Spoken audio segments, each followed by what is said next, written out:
এই পৃথিবীতে একজন পয়গম্বর জন্ম থেকেই জানতেন তিনি আল্লাহর নবী, তিনি হচ্ছেন এখনো মারা যান নাই, আল্লাহ পাক তাকে আসমানে তুলে নিয়েছেন, আবার তিনি আসবেন, দাজ্জালকে মোকাবেলা করবেন। সেই পয়গম্বরের নামটা কি বলেন? এই নবী ছাড়া কোন নবী জানতেন না আমি নবী হব, শিশুকালে কেউ জানতেন না এটা, কিন্তু তিনি জানতেন। কেন? তার পিতার কোনো পরিচয় ছিল না, তার বাবার কোনো পরিচয় ছিল না। ইন্না মাসালা ঈসা কামাসালি আদম, ঈসার দৃষ্টান্ত হলো আদমের মতো, আদমের যেমন বাবার পরিচয় নাই, আল্লাহর পয়গম্বর ঈসার আল্লাহর কোনো বাবা, নিজের পিতার কোনো পরিচয় নাই। কিন্তু ঈসা আলাইহিস সালাম যখন মার গর্ভে যখন ছিলেন, আল্লাহর ফয়সালা, পিতৃহীন সন্তান আল্লাহ তাআলা মারিয়ামকে দান করলেন, স্বামী ছাড়া সন্তান দিয়ে দিলেন। অসম্ভবকে সম্ভব করার একমাত্র যোগ্যতা রাখেন তিনি কে? আসতে বলবেন না, তিনি কে? আল্লাহ তাআলা। সন্তান ডেলিভারি হয়ে গেল, অনেক লম্বা কথা ছিল, শর্ট করে নিয়ে আসলাম। মারিয়াম বিনতে ইমরানকে আল্লাহ তাআলা বলেন, ইন্নাল্লাহ আস্তাফাকি ওয়া তাহহারাকি, হে মারিয়াম আমি তোমাকে নির্বাচিত করেছি, আমি তোমাকে নবীর মা বানাবো। তিনি বললেন কেমন করে সম্ভব? লাম ইয়ামসাসনি বাশার, কোন পুরুষ আমাকে স্পর্শ করে নাই, আমি কেমন করে মা হব? তাফসীরে এসেছে তিনি হাম্মাম খানার মধ্যে ঢুকেছেন, ফেরেশতা এসে তার জামার আস্তিনটা টান মারলেন, ফুৎকার দিয়ে দিলেন। আর একটা ব্যাখ্যায় পাওয়া যায় তিনি মুখটা হা করলেন, মুখের মধ্যে মুখ গহ্বরে ফুৎকার দেওয়া হলো, মিন্স বন্ধ হয়ে গেল। সন্তান পেটে চলে আসলো। 2 মাস 3 মাস 4 মাস যখন যেতে লাগলো, বাহ্যিক সিমটমটা প্রকাশ পেয়ে গেল। সবাই বলতে লাগলো, মারিয়াম এটা কেমন কথা, তোমার পেটের সন্তান কেমন করে আসলো, এত বড় অঘটন তোমার জীবনে কে ঘটায়া দিল? তিনি বললেন, আল্লাহর কসম করে বলি কোন পুরুষ আমাকে স্পর্শ করে না, আল্লাহ তাআলা আমাকে দান করেছেন। কেউ বিশ্বাস করে না। মারতে মারতে সেই বাইতুল আকসার 500 থেকে তাকে ঘাড় ধাক্কা দিয়ে বের করে দেওয়া হলো। সেই মহিলাকে, যে মহিলা আল্লাহ তাআলা এমন সম্মান তাকে দিয়েছেন, একমাত্র নারী পৃথিবীতে, যিনি দুনিয়াতে বসেই তিনি জান্নাতের খাবারগুলো খেয়েছিলেন। সেই মারিয়ামকে আল্লাহ তাআলা এত সম্মান দিয়েছেন। গোটা কোরআন সূরা ফাতিহা থেকে শুরু করে নিয়ে নাস পর্যন্ত যত সূরা, যত আলোচনা আল্লাহ তাআলা কোরআনে করেছেন, বহু নারীর ইতিহাসও টেনেছেন, নবীর নামও নিয়েছেন, কাফেরদের নামও নিয়েছেন, সাহাবীর নামও নিয়েছেন। একজন সাহাবীর নাম হচ্ছে যায়েদ, ফাকালা যাইদুম মিনহা, সাহাবীর নামও নিয়েছেন, নবীর নাম নিয়েছেন, জালিমের নাম নিয়েছেন। কিন্তু গোটা কোরআনে মারিয়াম ছাড়া সরাসরি কোনো নারীর নাম আল্লাহ তাআলা কোরআনে নেন নাই। তিনি কে? মারিয়াম। একটা নামই আছে সূরার নাম, সূরার নাম কি? মারিয়াম। এই পৃথিবীতে কোন নারী জান্নাতের খাবার দুনিয়াতে বসে খান নাই, তিনি খেয়েছেন কে? আন্না লাকি হাদা ইয়া মারিয়াম ক্বালাত হুয়া মিন ইনদিল্লাহ ইন্নাল্লাহা ইয়ারযুকু মান ইয়াশাউ বিগাইরি হিসাব। আল্লাহ যাকে চান তাকে এরকম করে বেহিসাবি রিজিক দিয়ে দেন। আল্লাহ আমাকে দিয়ে দিয়েছেন। সেই মারিয়ামকে ওরা ধরে মারতে মারতে রক্তাক্ত করে বাইতুল আকসা থেকে, বাইতুল মুকাদ্দাস থেকে তাকে বের করে দেওয়া হলো। রক্তাক্ত হয়ে পড়লেন, যেদিকে চোখ চলে যায় সেই দিকে রওনা দিলেন, বাইলহাম উপত্যকার দিকে রওনা দিলেন। সন্তান ডেলিভারির সময় হয়ে গেল। 10 মাস যখন পূর্ণ হলো, কেউ তার পাশে নাই। এমন সময় আল্লাহর ফয়সালা, তিনি ঘুমন্ত অবস্থায় থাকলেন, শুকনো ডালের নিচে ঘুমালেন। ঘুম থেকে জাগা পেয়ে দেখেন তার ডান পাশে সদ্য সন্তান ঈসা ভূমিষ্ঠ হয়েছেন। যেরকম সুবহানাল্লাহ। এই পৃথিবীতে 3 জন নারীর সন্তান ডেলিভারির সময় দুনিয়ার কোনো ধাত্রী প্রয়োজন হয় নাই।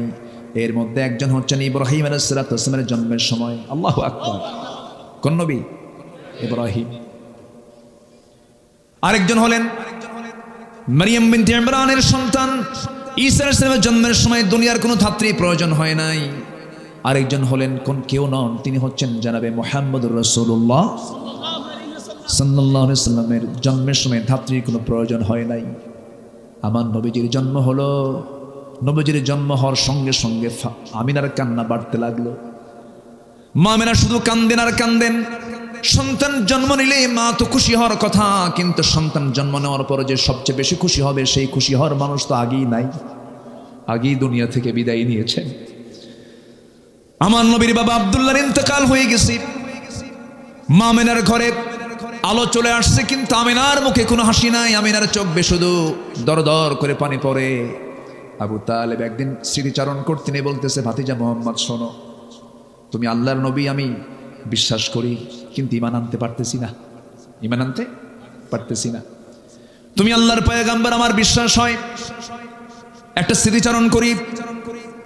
ও আমার ভাতিজা মুহাম্মদ বিন আব্দুল্লাহ শোনো, তোমার যেদিন জন্ম হলো আমি খুব খুশি হয়েছিলাম।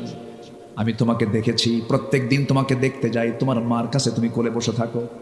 কিন্তু একদিন পূর্ণিমা রাতে যে দেখলাম তোমার মা তোমার সামনেই নাই, খেলা হাওমাও করে কান্দে, তোমার পাশে কেউ নয়, তুমি একা একা চাঁদনি আকাশের নিচে তোমাকে শুয়ে রেখেছে, তুমি একা একা চাঁদনি রাতের সেই চাঁদের দিকে তাকায় তাকায় তুমি একা একা শুয়ে আছো, তোমার মা কাছেই আসতেছে না। সেই সময় আমি লক্ষ্য করে দেখলাম, ভাতিজা মোহাম্মদ তুমি চাঁদের দিকে তাকাচ্ছ, তোমার হাত ডান দিকে নাও, চাঁদও ডান দিকে যায়, তোমার হাত বাম দিকে নাও, চাঁদও বাম দিকে যায়। যখন তুমি তোমার দুই হাতটা দিয়া যখন নিচের দিকে টান মারো, চাঁদটাও কাছাকাছি চলে আসে। ও ভাতিজা মোহাম্মদ, আমি কি ভুল দেখছি না সঠিক দেখেছি? সঙ্গে সঙ্গে রাসূল বলছেন, চাচা আমার জন্মের পূর্বেই বাপ ইন্তেকাল করেছেন, আমার মার তো কষ্ট, আমার মা আমাকে কোলে নিলেই স্বামীর কথা মনে হয়ে যায়, বারবার হাওমাও করে কান্দে, আমার মামার কাছে আসতে পারে না। সেই জন্য আল্লাহ রাব্বুল আলামিন ওই সময়টা আকাশের চাঁদ আমার জন্য খেলনা বানায় দিয়েছিলেন। জোরে বলি সুবহানাল্লাহ। মা আমেনা বলেন, আমার শিশু মোহাম্মদ যখন আমার গর্ভে ছিল, সেই গর্ভে থাকাকালীন আমি যখন কলসি ভরে যখন পানি আনতে যাব, কলসি হাতে নিয়েছি, যখন কূপের ধারে যেতাম দেখতাম উপচে পড়ে কূপের পানিগুলো পড়ে পড়ে যাচ্ছে, আমার দড়ি লাগতো না, টেনে পানি তোলা লাগতো না, উপচে পড়া পানি কূপের উপর দিয়ে সব ভেসে ভেসে পড়তো। মা আমেনা যখন রাস্তা দিয়ে হাঁটতেন, গোটা রাস্তা সুগন্ধে ভরপুর হয়ে যেত। বলা হলো, আমেনা তুমি রাস্তা দিয়ে হাঁটলে পরে সুগন্ধে ভরপুর হয়ে যায়। তার শাশুড়ি অর্থাৎ আমার নবীর দাদি বলতেছিলেন, তুমি যে রাস্তা দিয়ে হাঁটো এরকম সুগন্ধি ইউজ করো, এটা তো উচিত না। মা শোনেন, আমার শিশু মোহাম্মদ যখন গর্ভে আসে, আমার শরীর থেকে সুন্দর সুঘ্রাণ শুরু হয়েছিল। সুবহানাল্লাহ। তিনজন নারীর সন্তান ডেলিভারির সময় চুল পরিমাণ তারা কোনো কষ্ট ফিল করেন নাই, তারা টেরই পান নাই। আটা থেকে চুল টান দিলে যেমন টের পাওয়া যায় না, তাদের জন্মের সময় তাদের মারা তেমন কোনো টের পান নাই। ঈসা আলাইহিস সালাম ভূমিষ্ঠ হলেন, ঘুম থেকে জাগা পেয়ে দেখেন সদ্য সন্তান ঈসা আলাইহিস সালাম হাত পা নড়াচড়া করছেন। সন্তানকে কোলে নিলেন, আদর করলেন, স্নেহ দিলেন, চুমু দিলেন। গাছের দিকে তাকায় দেখেন শুকনো ডালটা সবুজের শ্যামলে রূপান্তরিত হয়েছে, ফলগুলো টসটসে পাকা পাকা ধরে আছে। ফলগুলো পারলেন, খেলেন, জীবনের শক্তি ফিরে পেলেন। কেউ তার পাশে নাই, দুধ পান করাচ্ছেন। 3টা দিন 3টা রাত চলে গেছে। বলা হলো, মারিয়াম মানুষের মাঝে চলে যাও, বাইতুল আকসায় চলে যাও, তোমাকে যেতে হবে। তিনি বলেন, কেমন করে যাব? আমি কেমন করে জবাব দেব? সবাই তোমাকে বলবে তুমি তো অসতী নারী, যার সন্তান তুমি সামনে নিয়ে আসছো, কেমন করে জবাব, কেমন করে কি প্রমাণ করব?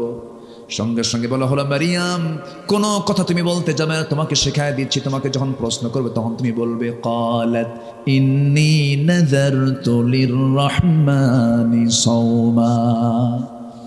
তুমি বলে দেবে, আমি একজন রোজাদার, আমি কোনো কথা বলবো না, যা বলার তোমরা আমার সন্তানের সঙ্গে বলো। সন্তানটার বয়স মাত্র কয়দিন। এই পৃথিবীতে দোলনায় থেকে নবজাতক বাচ্চা 3টা কথা বলেছে। কয়জন কথা বলেছে? এর মধ্যে একজনকে বলেন ঈসা আলাইহিস সালাম। ঈসা আলাইহিস সালাম দোলনায় তিনি কথা বলেছেন। সবাই মিলে যখন মারিয়ামকে যখন চতুর্দিক থেকে ঝেঁকে বসলো, প্রশ্নের বন্যা বয়ে যাচ্ছে। মারিয়াম তোমার লজ্জা নাই, হায়া নাই, তোমার মধ্যে কোনো শরম টরম কিছু নাই? একটা যার সন্তানকে সঙ্গে করে আমাদের মাঝে আবার কেমন করে দেখা করতে আসছো? তিনি কোনো কথা বললেন না। তার ওই সময় রোজাটা ছিল। ক্বালাত ইন্নী নাযারতু লিররহমানি সাওমা। আমি রোজাদার। তার রোজা হলো কথা না বলা। তার রোজা হলো কি? কথা না বলা। কথা না বলার রোজা আছে না নাই বলে? আমরা যে রোজা রাখি, না খেয়ে রোজা রাখি, কিন্তু কথা না বলে থাকি, কথা বলি। কিন্তু আল্লাহ তাআলা কথাও না করে দিয়েছেন, কথা বলতে মানা করেছেন। কোন কথা বলেন? রোজা রেখে কি কথা বলতে মানা করেছেন? বাজে কথা। সে লোকের রোজা রাখার কোনো প্রয়োজন নাই। মাল্লাম ইয়াদা কাওলা যুর ওয়াল আমালা বিহি ফালাইসা লিল্লাহি হাজাতুন ফি আন ইয়াদা তুআমাহ ওয়া শারাবাহ। যে ব্যক্তি রোজা থেকে মিথ্যা বেহুদা কথা ছাড়তে পারলো না, তার রোজা রাখার কোনো প্রয়োজন নাই। তাহলে মানে কি? কথা না বলাও রোজা, আবার না খেয়ে থাকাও রোজা। তাহলে মারিয়ামের রোজা ছিল কি বলেন? কথা না বলা।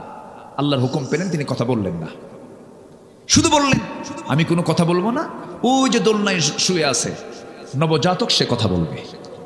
সবাই হাসে আর বলে মারিয়াম ছিল আধা পাগলি, এখন হয়ে গেছে পুরা পাগলি, এরকম করে হেও করছে। কিন্তু দোলনায় থাকা ছোট্ট বাচ্চা নবজাতক ঈসা আলাইহিস সালামকে যখন নৌকোচায় যখন প্রশ্ন করেছে উপস্থিত লোকজন, বলছে হে সন্তান, তোর পরিচয়টা কি? একজন নবী দোলনায় থেকেই জানতেন তিনি আল্লাহর নবী। তিনি কে বলেন? ঈসা আলাইহিস সালাম। তিনি কি বললেন? ক্বালা ইন্নী আবদুল্লাহি আতানিয়াল কিতাব ওয়া জাআলানি নাবিয়্যা। আমি হলাম আল্লাহর গোলাম, আল্লাহ পাক আমাকে ইনজিল কিতাব দিয়েছেন, আর আমার মা হচ্ছেন একজন নবীর মা। যেরকম সুবহানাল্লাহ, আমার মা একজন নবীর মা।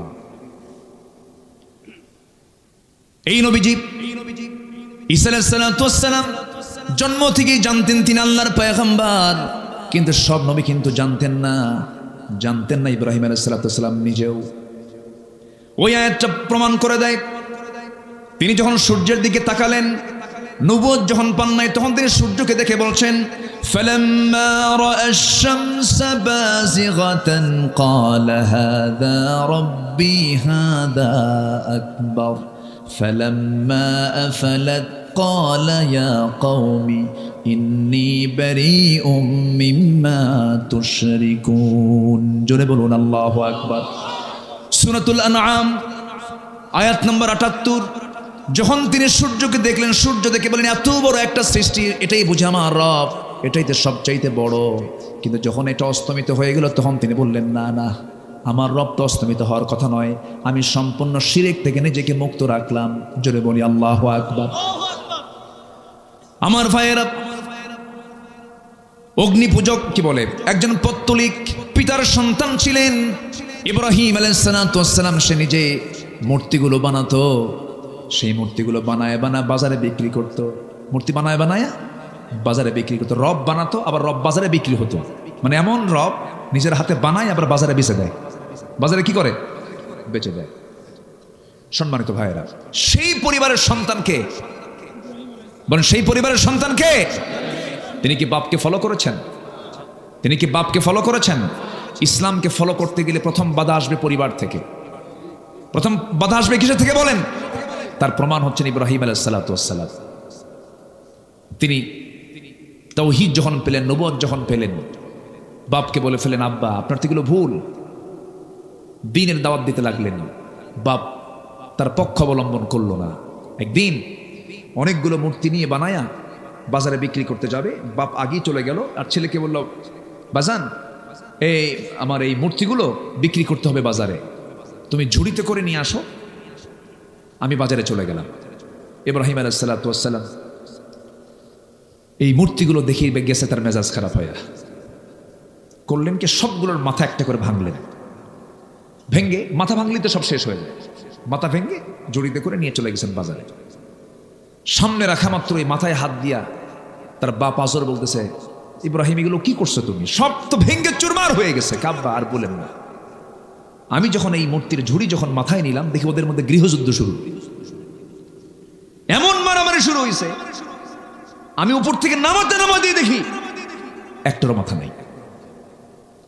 বাপ এখন মনে মনে করে তুই তো মার দিয়ে দিলি আমারে। মূর্তির যে কোনো শক্তি নাই, ক্ষমতা নাই, সেটা আমিও জানি। তুই তো আমার এমন কথা বলি, আমি এখন যদি বলি এটা কি সম্ভব? কোনোদিন তারা কি মারামারি করতে পারে? ওদের কি গায়ে শক্তি আছে? তুই তো জবাব দিয়ে দিবি, মনে মনে বলতেছে। আর কিচ্ছু বললো না। এমন মার দিছে সন্তান, কোনো জবাব নাই বাবার মুখে। আল্লাহু আকবার বলেন। মূর্তি পুজো করে ছেলে ইব্রাহিম মূর্তি ভাঙ্গে, আর ইব্রাহিমের সন্তানরা আজকে মূর্তি গড়ে। ঠিক কিনা? মূর্তি গড়ে। আমার রাসূল তিনি একদিন বলেছেন, একটা বর্ণনায় আসছে, হাদিসে আসছে, বুইসতু কাসরাতিল আসনাম, আমি পৃথিবীতে আবির্ভূত হয়েছি মূর্তিগুলোকে ভাঙ্গার জন্য। তাই এই পৃথিবীতে প্রথম মূর্তি ভাঙ্গার মামলা খেয়েছেন কোন নবী বলেন? বলেন কে? ইব্রাহিম আলাইহিস সালাতু ওয়াস সালাম। এখন এর মানে কি আমি আপনাদেরকে বলবো যত মন্দির আছে সব ভেঙে শেষ করেন, এরকম কিছু নাকি? আমার নবীজি মক্কায় যতদিন ছিলেন কাবা শরীফের ভিতরে ছিল 360টা মূর্তি। কতগুলো বলেন? তিনি কি মক্কায় থাকতে ওগুলো সরাতে পেরেছিলেন? সামনে রেখেই নামাজ পড়তে বাধ্য হয়েছেন। কেন জানেন? তখন মক্কার সিটি মেয়র ছিল বিনা ভোটে নির্বাচিত আবু জাহেল। কি ভোটে? কি কথা বোঝা যায়? তাহলে আবু জাহেল কি ভোটে? বিনা ভোটে। আবু জাহেল ক্ষমতায়, আমার নবীজি মূর্তিগুলো দেখলেন, শুধু দেখেই গেলেন, পারলেন না, কারণ পাওয়ার তো নাই, র্যাব সীতা কোবরা তো তার হাতে নাই। কথা বোঝেন নাই? আমার নবীজি একদিন মনে মনে ভাবলেন যে আমি একটু ভিতরে যাব, কাবার ভিতরে যাব, কিন্তু কাবার চাবিটা ওসমান বিন তালহার হাতে। ওসমান বিন তালহার হাতে। আমার নবী কিন্তু ছোটখাটো পরিবারের সদস্য ছিলেন না। কাবা শরীফ ভাঙতে আসছিল সম্রাট আব্রাহা, সূরাতুল ফিলের ঘটনা ভাঙতে আসছিল। সেই সময় আমার নবীর দাদা আব্দুল মুত্তালিবের 300 উট অপহরণ করে নিয়ে যায়। 300 উট যার দাদার থাকে, এত ফকির মানুষ, তাই না? ফকির মানুষ মানে অনেকগুলো উট আছে, এর মধ্যে 300 উট নিয়ে গেছে, আরো আছে। 300 উট অপহরণ করে নিয়ে যায়। সেই সময় সম্রাট আব্রাহা এসে, তার লোকজন এসে বলে আব্দুল মুত্তালিবকে, তুমি তো লিডার, তো তোমাদের ঘর তো ভাঙতে আসতেছে সম্রাট আব্রাহা, তো তোমার চিন্তা কি? আমার কোনো চিন্তা নাই এই ঘর নিয়ে। কি চিন্তা তোমার? আমার উট নিয়ে চিন্তা। কেন? ঘরের মালিক তো আমি না, আমি হলাম উটের মালিক। উট ফেরত দে, যার ঘর তিনি হেফাজত করবেন। আল্লাহু আকবার বলেন। কার দাদা কয়? কার দাদা? আমার নবীর দাদা। কথার লোড কত দেখেন। তার নাতি হচ্ছেন মুহাম্মদ সাল্লাল্লাহু আলাইহি ওয়াসাল্লাম। সম্মানিত ভাইয়েরা, কথা তো অনেক, এমন ইতিহাস আমাকে আজকে ধরে দিয়েছে, বহু কথা। কয়টা বলে? 3 দিন আমার হলে ভালো হতো। কথা বলছেন নাই? কোন দিক থেকে কোন দিক ধরি, কোন দিক দিয়ে শেষ করি, বহু কথা। কষ্ট পাচ্ছেন না তো আপনারা? বলি আলহামদুলিল্লাহ। ইব্রাহিম আলাইহিস সালাতু ওয়াস সালাম তিনি জীবনে 3টা হিকমতপূর্ণ কথা বলেছেন। কয়টা? 3টা হিকমতপূর্ণ কথা বলেছেন। মাঝে মাঝে তিনি কাঁদতেন, আহারে এরকম প্যাঁচ খাটে আমি কথা বললাম কেন? আমার বন্ধুগণ, আল্লাহ রাব্বুল আলামিন ইব্রাহিম আলাইহিস সালাতু ওয়াস সালামকে এত সম্মান দিয়েছেন, এত মর্যাদা দিয়েছেন, এত তাকে দাম দিয়েছেন। আল্লাহ রাব্বুল আলামিন তাকে 1টা 2টা পরীক্ষা করেন নাই, প্রত্যেকটা পরীক্ষায় তিনি ইব্রাহিমের মুখ থেকে চুল পরিমাণ কখনো নাশকর পান নাই। জোরে কোন সুবহানাল্লাহ। আল্লাহ রাব্বুল আলামিন এই জন্য তার সম্মান বিশ্ববাসীর সামনে উচ্চকিত করেছেন। সূরাতুল হজের শেষ নম্বর আয়াতে আল্লাহ রাব্বুল আলামিন বলছেন, ঈমানদারকে ডাক দিয়ে বলছেন, ইয়া আইয়ুহাল্লাযীনা আমানু দিয়ে সম্বোধন করে আল্লাহ তাআলা ওয়াজ শুরু করেছেন। লাস্ট আয়াতে বলছেন, ওয়াজাহিদু ফিল্লাহি হাক্কা জিহাদিহি ওয়াজতাবাকুম ওয়ামা জাআলা আলাইকুম ফিদ্দীনি মিন হারাজ মিল্লাতা আবিকুম ইব্রাহিম হুয়া সাম্মাকুমুল মুসলিমিন। জোরে বলুন আল্লাহু আকবার। আল্লাহ বলছেন, তোমরা জিহাদের মতো জিহাদ করো। তিনি তোমাদেরকে নির্বাচিত করেছেন এবং তোমাদের জন্য দ্বীনকে তোমাদের জন্য বোঝা করেন নাই, কষ্টকর করে দেন নাই, তোমাদের জন্য এটাকে কঠিন করে দেন নাই। আর জেনে রেখে দিও, তোমাদের সবার জাতির পিতা কিন্তু কেউ নন, তিনি হচ্ছেন ইব্রাহিম আলাইহিস সালাতু ওয়াস সালাম। জোরে বলুন সুবহানাল্লাহ। এবং তিনি নিজেও পরিচয় দিয়েছেন তিনি ছিলেন মুসলমান। আমরাও কি বলেন? আরো জোরে আমরা কি বলেন? মুসলমান। গোটা পৃথিবীতে আজকে প্রায় 200 কোটি মুসলমান। মূল পরিচয় যদি মুসলমানকে যদি লালন করে, কোনো প্রকার দ্বন্দ্ব না রেখে, ওয়াহাবি, সুন্নি, আর কি আছে, কত কি আছে, নাম না বলি আর, এই সমস্ত গ্রুপিং না করে যদি আজকে মুসলমান যদি একটা প্ল্যাটফর্মে আসতো, গোটা পৃথিবীর বাতিল শক্তি সব সাগরে হাবুডুবু খেত, ঠিক কিনা? সব হাবুডুবু খেত। কিন্তু ফেরকা আমাদেরকে শেষ করে দিল। ইব্রাহিম তিনি মূর্তি ভাঙ্গেন, আর আমরা মূর্তির পক্ষে কথা বলি, ঠিক কিনা? যদি কোথাও ডিসপ্লে করা, কোনো মূর্তিকে সাজানো, হ্যাঙ্গিং করা, কোনো ছবিকে হ্যাঙ্গিং করা, এরকম যদি কোনো সাজানো, যদি এটা যদি ইসলাম সম্মতই হতো, পৃথিবীর সবচাইতে বড় স্ট্যাচু নির্মাণ হতো আমার নবীর স্ট্যাচু। আছে? আমার নবীর কোন স্ট্যাচু আছে? নাই। আর কি প্রমাণ চাবেন আপনি?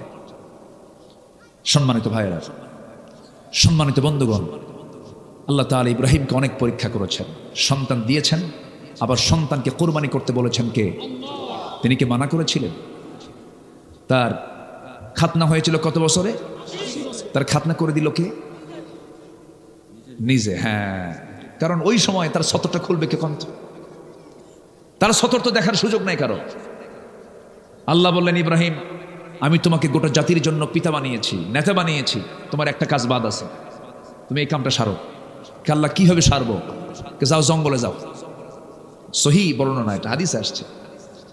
জঙ্গলে গেলেন, জঙ্গলে গিয়ে 22লা চেনেন? 22 যেটা ওই কাঠ মিস্ত্রিরা বগলের নিচে থুয়ে কাঠ কাটে, ওটাকে কি বলে মুরব্বীরা কন? 22লা না? 22লা। এরকম 22লা নিয়ে গেলেন তিনি আড়ালে, নিজের খাতনা নিজেই সম্পন্ন করলেন। এটাও কি একটা পরীক্ষা না? কন এটাকে ছোটখাটো পরীক্ষা? কন নিজেরটাকে নিজে সাইজ করা সম্ভব? কন আপনি কন? সহজ না। আল্লাহ অর্ডার দিয়েছেন, করে ফেলছেন। কি পিতা আমাদের! যেরকম সুবহানাল্লাহ, ওমিন যুররিয়াতি, আমার সব আওলাদরা, আমার সব সন্তানরা আমাকে ফলো করবে। হে আল্লাহ, তোমার হুকুম আমি পালন করলাম। বুড়ো হয়ে গেছেন, বাচ্চা হয় না। সারা আলাইহিস সালাতু ওয়াস সালাম, তার প্রথম স্ত্রী, বাচ্চা নাই। তার তো জীবনে বিশাল বড় পরীক্ষা আসছিল, হলো রাষ্ট্রীয় পরীক্ষা একটা আসছিল তার জীবনে। কিসের জন্য? ওই যে মূর্তি। ওই সময় শিরকের সমস্যা ছিল বড় সমস্যা। প্রত্যেক পয়গম্বর যে যুগে এসেছেন সেই যুগের সবচেয়ে বড় সমস্যা দূর করার জন্য তারা আসছেন। মুসা আলাইহিস সালাতু ওয়াস সালাম যে সময় আসলেন সেই সময় ছিল জাদুর সমস্যা। কিসের সমস্যা? সব জাদু মুজিজা দিয়ে শেষ করে দিলেন মুসা আলাইহিস সালাতু ওয়াস সালাম, শেষ করে দিয়েছেন। জাতির পিতা ইসলামের সময় সমস্যা ছিল হলো শিরকের সমস্যা। এই সমস্যা তিনি দূর করলেন। দূর করতে গিয়ে সবাই বলল, ইব্রাহিম চলো আমরা শহর ছেড়ে এক মেলায় যাচ্ছি, যাবে তুমি? কে? যাব না।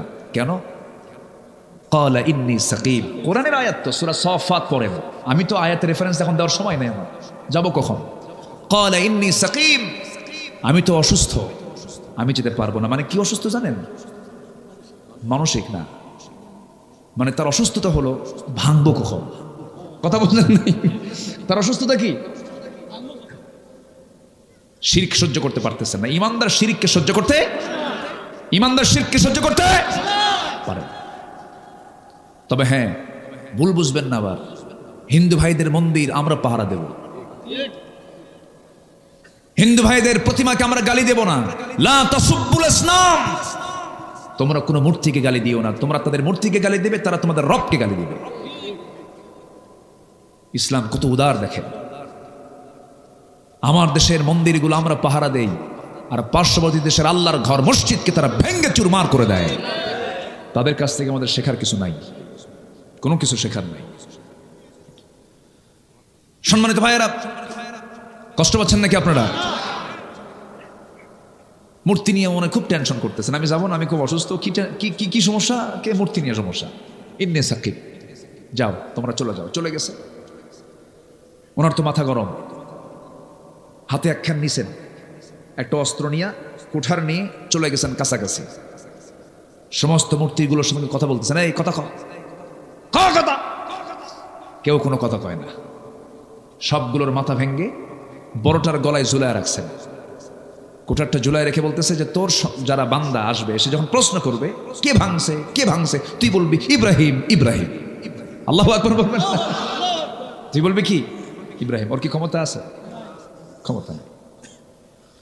আমার বন্ধুগণ, ইব্রাহিম আলাইহিস সালাতু ওয়াস সালাম শিরক উৎখাত করার জন্য কি স্ট্রাগলটা তিনি করলেন, কি সংগ্রাম তিনি করলেন, গোটা টোটাল স্টেট তার বিরুদ্ধে চলে গেল।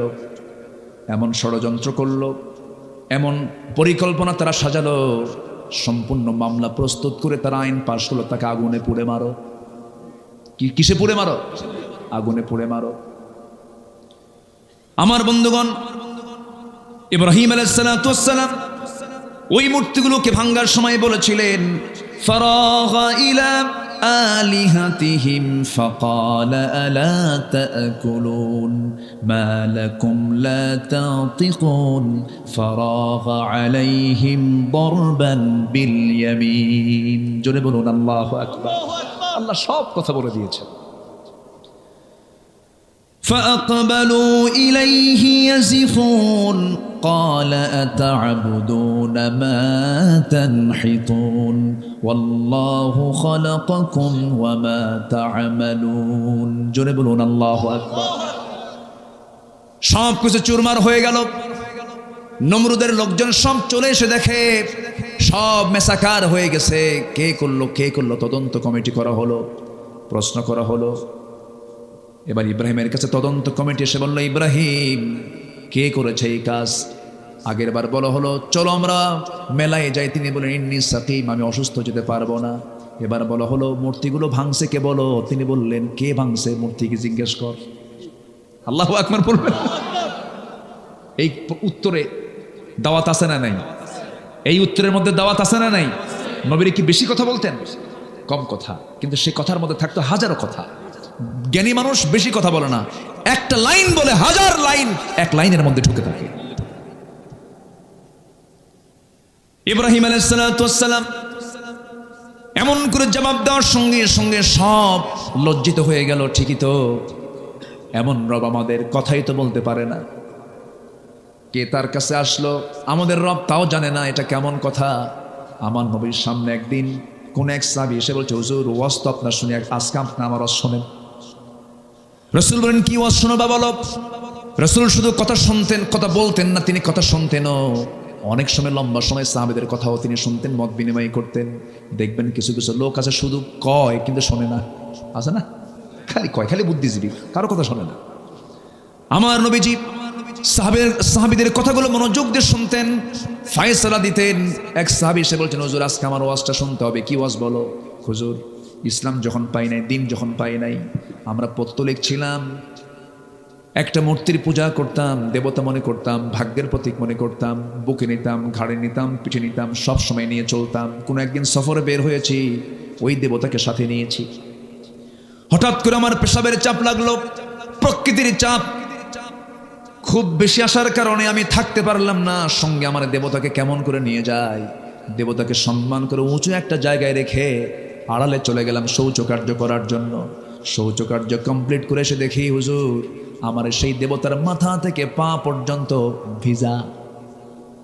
ভাবলাম রহমতের পানি, রহমতের পানি মনে করে আমার জিহ্বাতে এমন লেহন দিলাম, এমন একটা চাটন দিলাম, দেখি আমতা আমতা গন্ধ। সামনের দিকে চায় দেখি হুজুর কুকুরটা লেজ গুটায় গুটায়া যায়।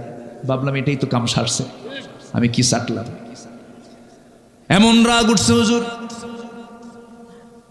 আমি মনে মনে চিন্তা করলাম সারা জীবন আমি তোর গোলামি করে গেলাম, তোকে সৌভাগ্যের প্রতীক মনে করলাম, তুই নিজের অস্তিত্ব নিজে রক্ষা করতে পারিস না, যা আমি তোর গোলামি করব না। এমন একটা আসার মানলাম, এক আসারে ভেঙ্গে চুরমার করে আপনার কাছে এসে আমি এমন রবের সন্ধান পেয়েছি যে রবটা হলেন তাবারাকাল্লাযী বিয়াদিহিল মুলকু ওয়া হুয়া আলা কুল্লি শাইইন কাদির। আমার নবীজি কথাগুলো শুনতেছিলেন, মুস্কি মুস্কি হাসি মারলেন, আর সাহাবে কেরাম একটা আওয়াজ দিয়ে হাসলেন, জোরে বলেন সুবহানাল্লাহ।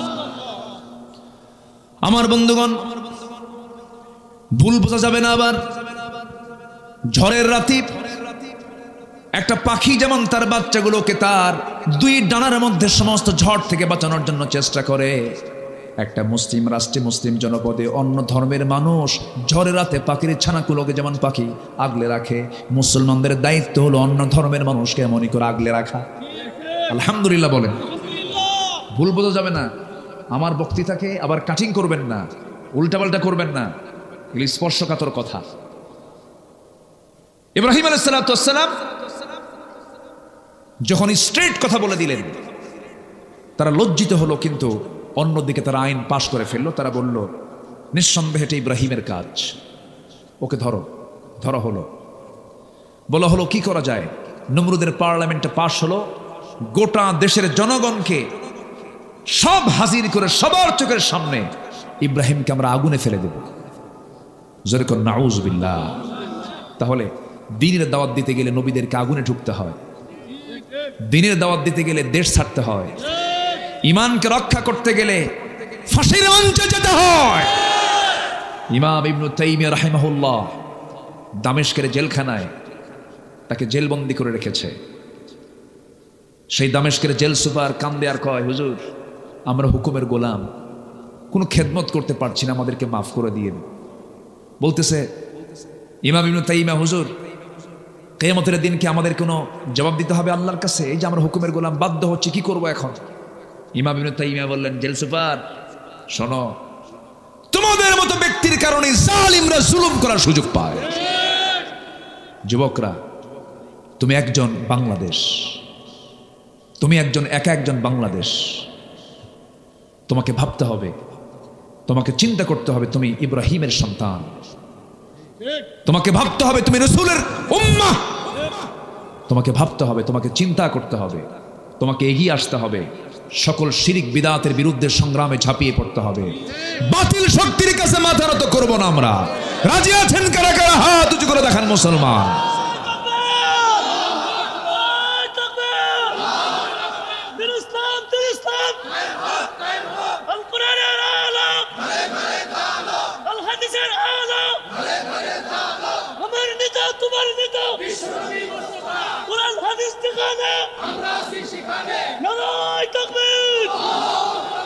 আল্লাহ কবুল করুন, জোরে বলি আমিন।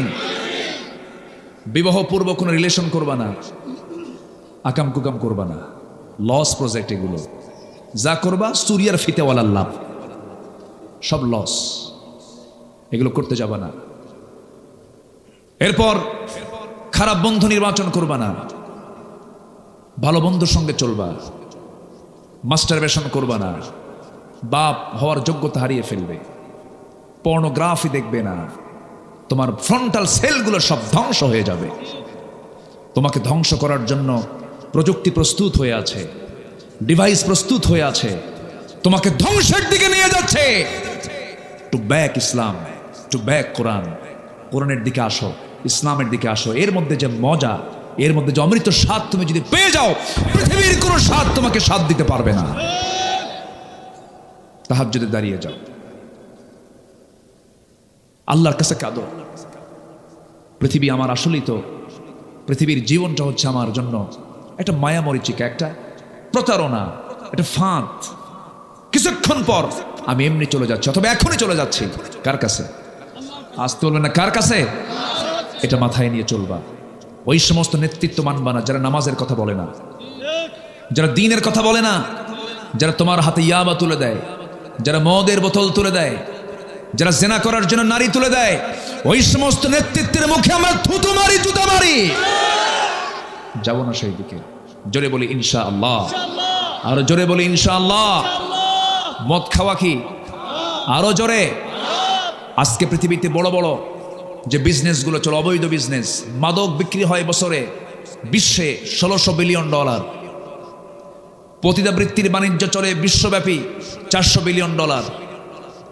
জুয়ার বাণিজ্য চলে বিশ্বব্যাপী $700 billion. Computer games, free fire, PUBG, এগুলো মিলে চলে $54 বিলিয়ন।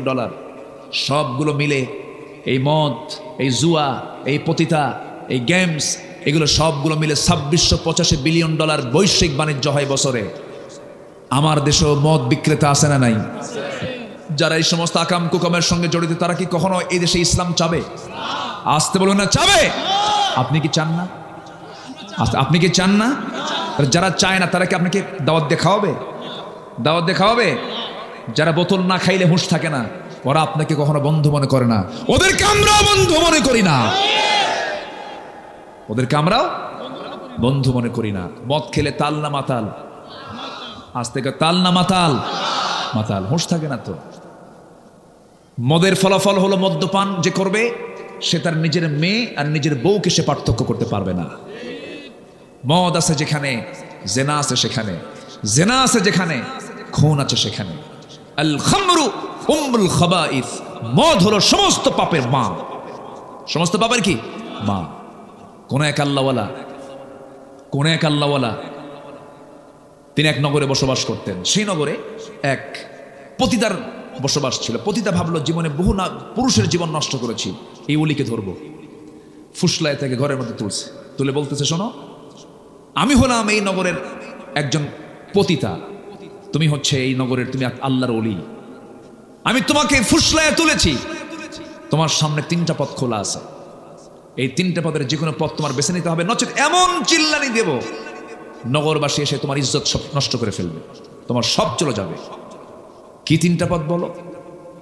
নাম্বার 1 হলো, এই যে মদের বোতল তোমাকে দিলাম, এই মদ তোমাকে খেতে হবে। অথবা নাম্বার 2 হলো, আমার সঙ্গে তোমার জেনা করতে হবে। নাম্বার 3 হলো, এই যে শিশুটার সামনে বসে আছে তাকে খুন করতে হবে। আল্লাহওয়ালা মনে মনে চিন্তা করে, খুন তো কোনো ক্রমেই সম্ভব নয়, খুন তো বড় গুনার নাম, জেনা তো সম্ভবই নয়, জেনা করলে পরে ঈমান থাকে না। মদের বোতলের দিকে তাকায় মনে মনে চিন্তা করে, মদের বোতলও হারাম, কিন্তু এক ঢোক মেরে দেই, নচেত আমার বাঁচার কোনো পায় নাই। মদটাকে ছোট গুনাহ মনে করে মদের বোতল থেকে এক ঢোক যখন মেরে দিয়েছে, মাতাল হয়ে গেছে। মাতাল হলে পরে জেনাটা কঠিন না সহজ, খুনটা কঠিন না সহজ, খুনটাও সহজ হয়ে গেল। ওই আল্লাহর ওলির দ্বারা মদপানের মধ্য দিয়ে জেনা হয়ে গেছে, খুন হয়ে গেছে। আমার বন্ধুগণ, আজকে এই মাদক দ্রব্য আমার দেশে কঠিন না সহজ? আসতে বলেন কঠিন না সহজ? যুব সমাজের ঈমানকে নষ্ট করার জন্য বড় একটা হাতিয়ার হলো মাদক। এই মাদককে আজকে অ্যাভেলেবেল করে দেওয়া হয়েছে। এই সমস্ত বিষয়ের দিকে যুবকরা একটু খেয়াল রাখবা। অসৎসঙ্গ তৈরি করবে না। ভেবে নেবে তুমি যাকে বন্ধু বানাচ্ছ, তুমি তার সঙ্গে জান্নাতের সময় কাটাবা। জোরে কোন সুবহানাল্লাহ। যাকে তুমি বন্ধু বানাচ্ছ, তুমি তাকেও জান্নাতে তুমি তোমার বন্ধু বানায় নিবা। কারণ মান তাশাব্বাহা বিকওমিন ফাহুয়া মিনহুম, দুনিয়াতে যার সঙ্গে যার মুশাব্বাহ থাকবে তার সঙ্গে হাসর নাসর হয়ে যাবে। দুনিয়াতে যাদের ভালো বন্ধু থাকো, বিশাল বড় একটা পুরস্কার, বিশাল বড় একটা ভাগ্যের ব্যাপার। ভালো বন্ধুটা এমন কাজে লাগবে যে কিয়ামতের দিনও কাজে লাগবে। যে বান্দাকে আল্লাহ জান্নাত দিবেন, সেই বান্দাকে আল্লাহ ডাক দিয়ে বলবেন, বান্দা তুই তো জান্নাত পেলে, তোর কি বন্ধু বান্ধব না? হ্যাঁ আছে। শুধু তোকে জান্নাত দেব না, তোর বন্ধু বান্ধবকে জান্নাত দেব, তাদেরকে সহ জান্নাতে নিয়ে যা। গাজাখোর বন্ধু না কিন্তু। আবার কথা কি বোঝা যায়? আমি আর একটু কথা বলি, কোন আপত্তি নাই তো?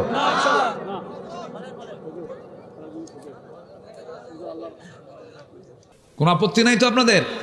বলি আলহামদুলিল্লাহ। একটু থাকেন। জি, ইব্রাহিম আলাইহিস সালাতু ওয়াস সালাম ফজর পড়ে যাবেন। দেখছো কি সাহসে বাবা। তো ঠিক আছে, ফজর পর্যন্ত আপনারা থাকেন, আমি যাই। ও আমি সহ অনেক ভালো মানুষ আপনারা। বলি আলহামদুলিল্লাহ। ইব্রাহিম আলাইহিস সালাতু ওয়াস সালাম রাষ্ট্রীয় ষড়যন্ত্রের শিকার হলেন। শেষ পর্যন্ত তাকে পরীক্ষায় পড়তে হলো চূড়ান্তভাবে। সিদ্ধান্ত পাকাপোক্ত হয়ে গেছে, আগুনে ফেলবে। কেউ আগুনে ফেলতে পারে না। নমরুদ করলো কি?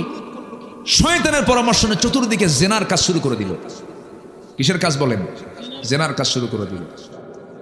এরপর চরকিতে হাত দেবে কে? কেউ ফেলতে পারে না। ইব্রাহিম আলাইহিস সালাতু ওয়াস সালাম দেখতে পেলেন তার জন্মদানকারী পিতা তাকে আগুনে ফেলার জন্য পিতা পর্যন্ত চরকিতে হাত দিয়েছে। চোখে পানি চলে আসছে, কাঁদতে কাঁদতে বলছে, আল্লাহ, আমার আব্বা, আমার জন্মদাতা, আমার আব্বা পর্যন্ত আমাকে আগুনে ফেলতে চায়, আল্লাহ তুমি আমাকে বাঁচাবে না? জোরে কোন সুবহানাল্লাহ। বাঁচিয়েছেন কে? আল্লাহ। আসতে বলেন বাঁচিয়েছেন কে? আল্লাহ।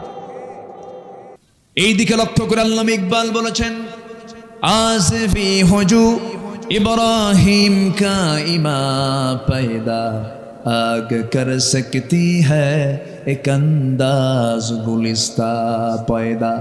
आज কোথাও যদি উদয় হয় ইব্রাহিমের মতো ঈমান করতে পারে অগ্নিকুণ্ডে খুবসুরত এক গুলিস্তান। জোরে বলুন আল্লাহু আকবার।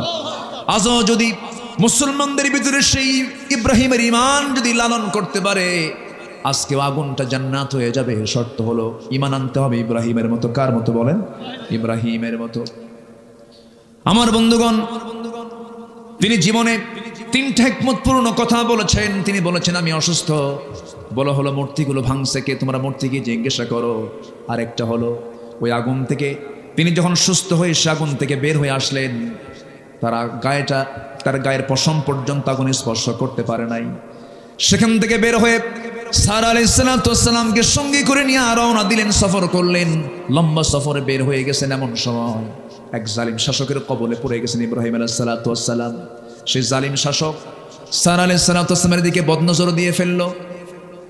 ইব্রাহিম আলাইহিস সালামকে প্রশ্ন করে ফেলতেছে, ইব্রাহিম তোমার সঙ্গে এই মহিলার পরিচয়টা কি? সঙ্গে সঙ্গে তিনি বললেন এটা আমার বোন হয়। কি হয়? বোন হয়। বউটা বললেন না, এই জন্য বউ বললে পরে সে নিশ্চিত রাজাটা তার বউকে নিয়ে চলে যাবে। বোন বললেন সে যেন আমার কাছে থাকতে পারে, বোন মনে করে যেন সে ছেড়ে দেয়।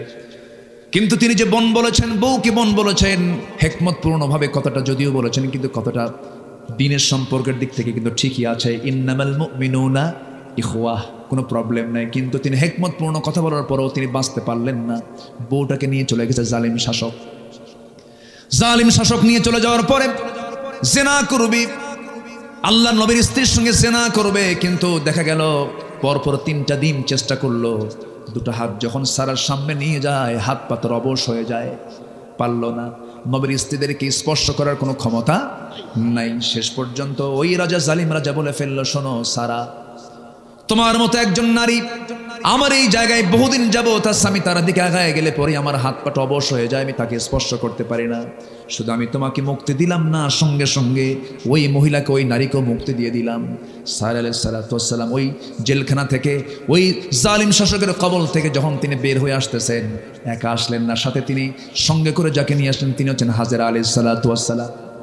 হাজেরা আলাইহিস সালামকে সাথে করে নিয়ে চলে আসলেন, নবীর সামনে দিয়ে দিলেন, হে আমার স্বামী, এই মহিলাটা ওই দরবারই ছিল, কিন্তু এই নারীকে জালিম শাসক তাকে স্পর্শ করতে পারে নাই। তাকে বিয়ে করে নিলেন ইব্রাহিম আলাইহিস সালাম, তাকে বিয়ে করে নিলেন। আল্লাহ তাআলা হাজেরার গর্ভে সন্তান যিনি দিয়েছেন, সন্তান যাকে দিয়েছেন, সেই সন্তানটার নাম কি বলেন? ইসমাঈল আলাইহিস সালাম। ওয়া ইয ইয়ারফাউ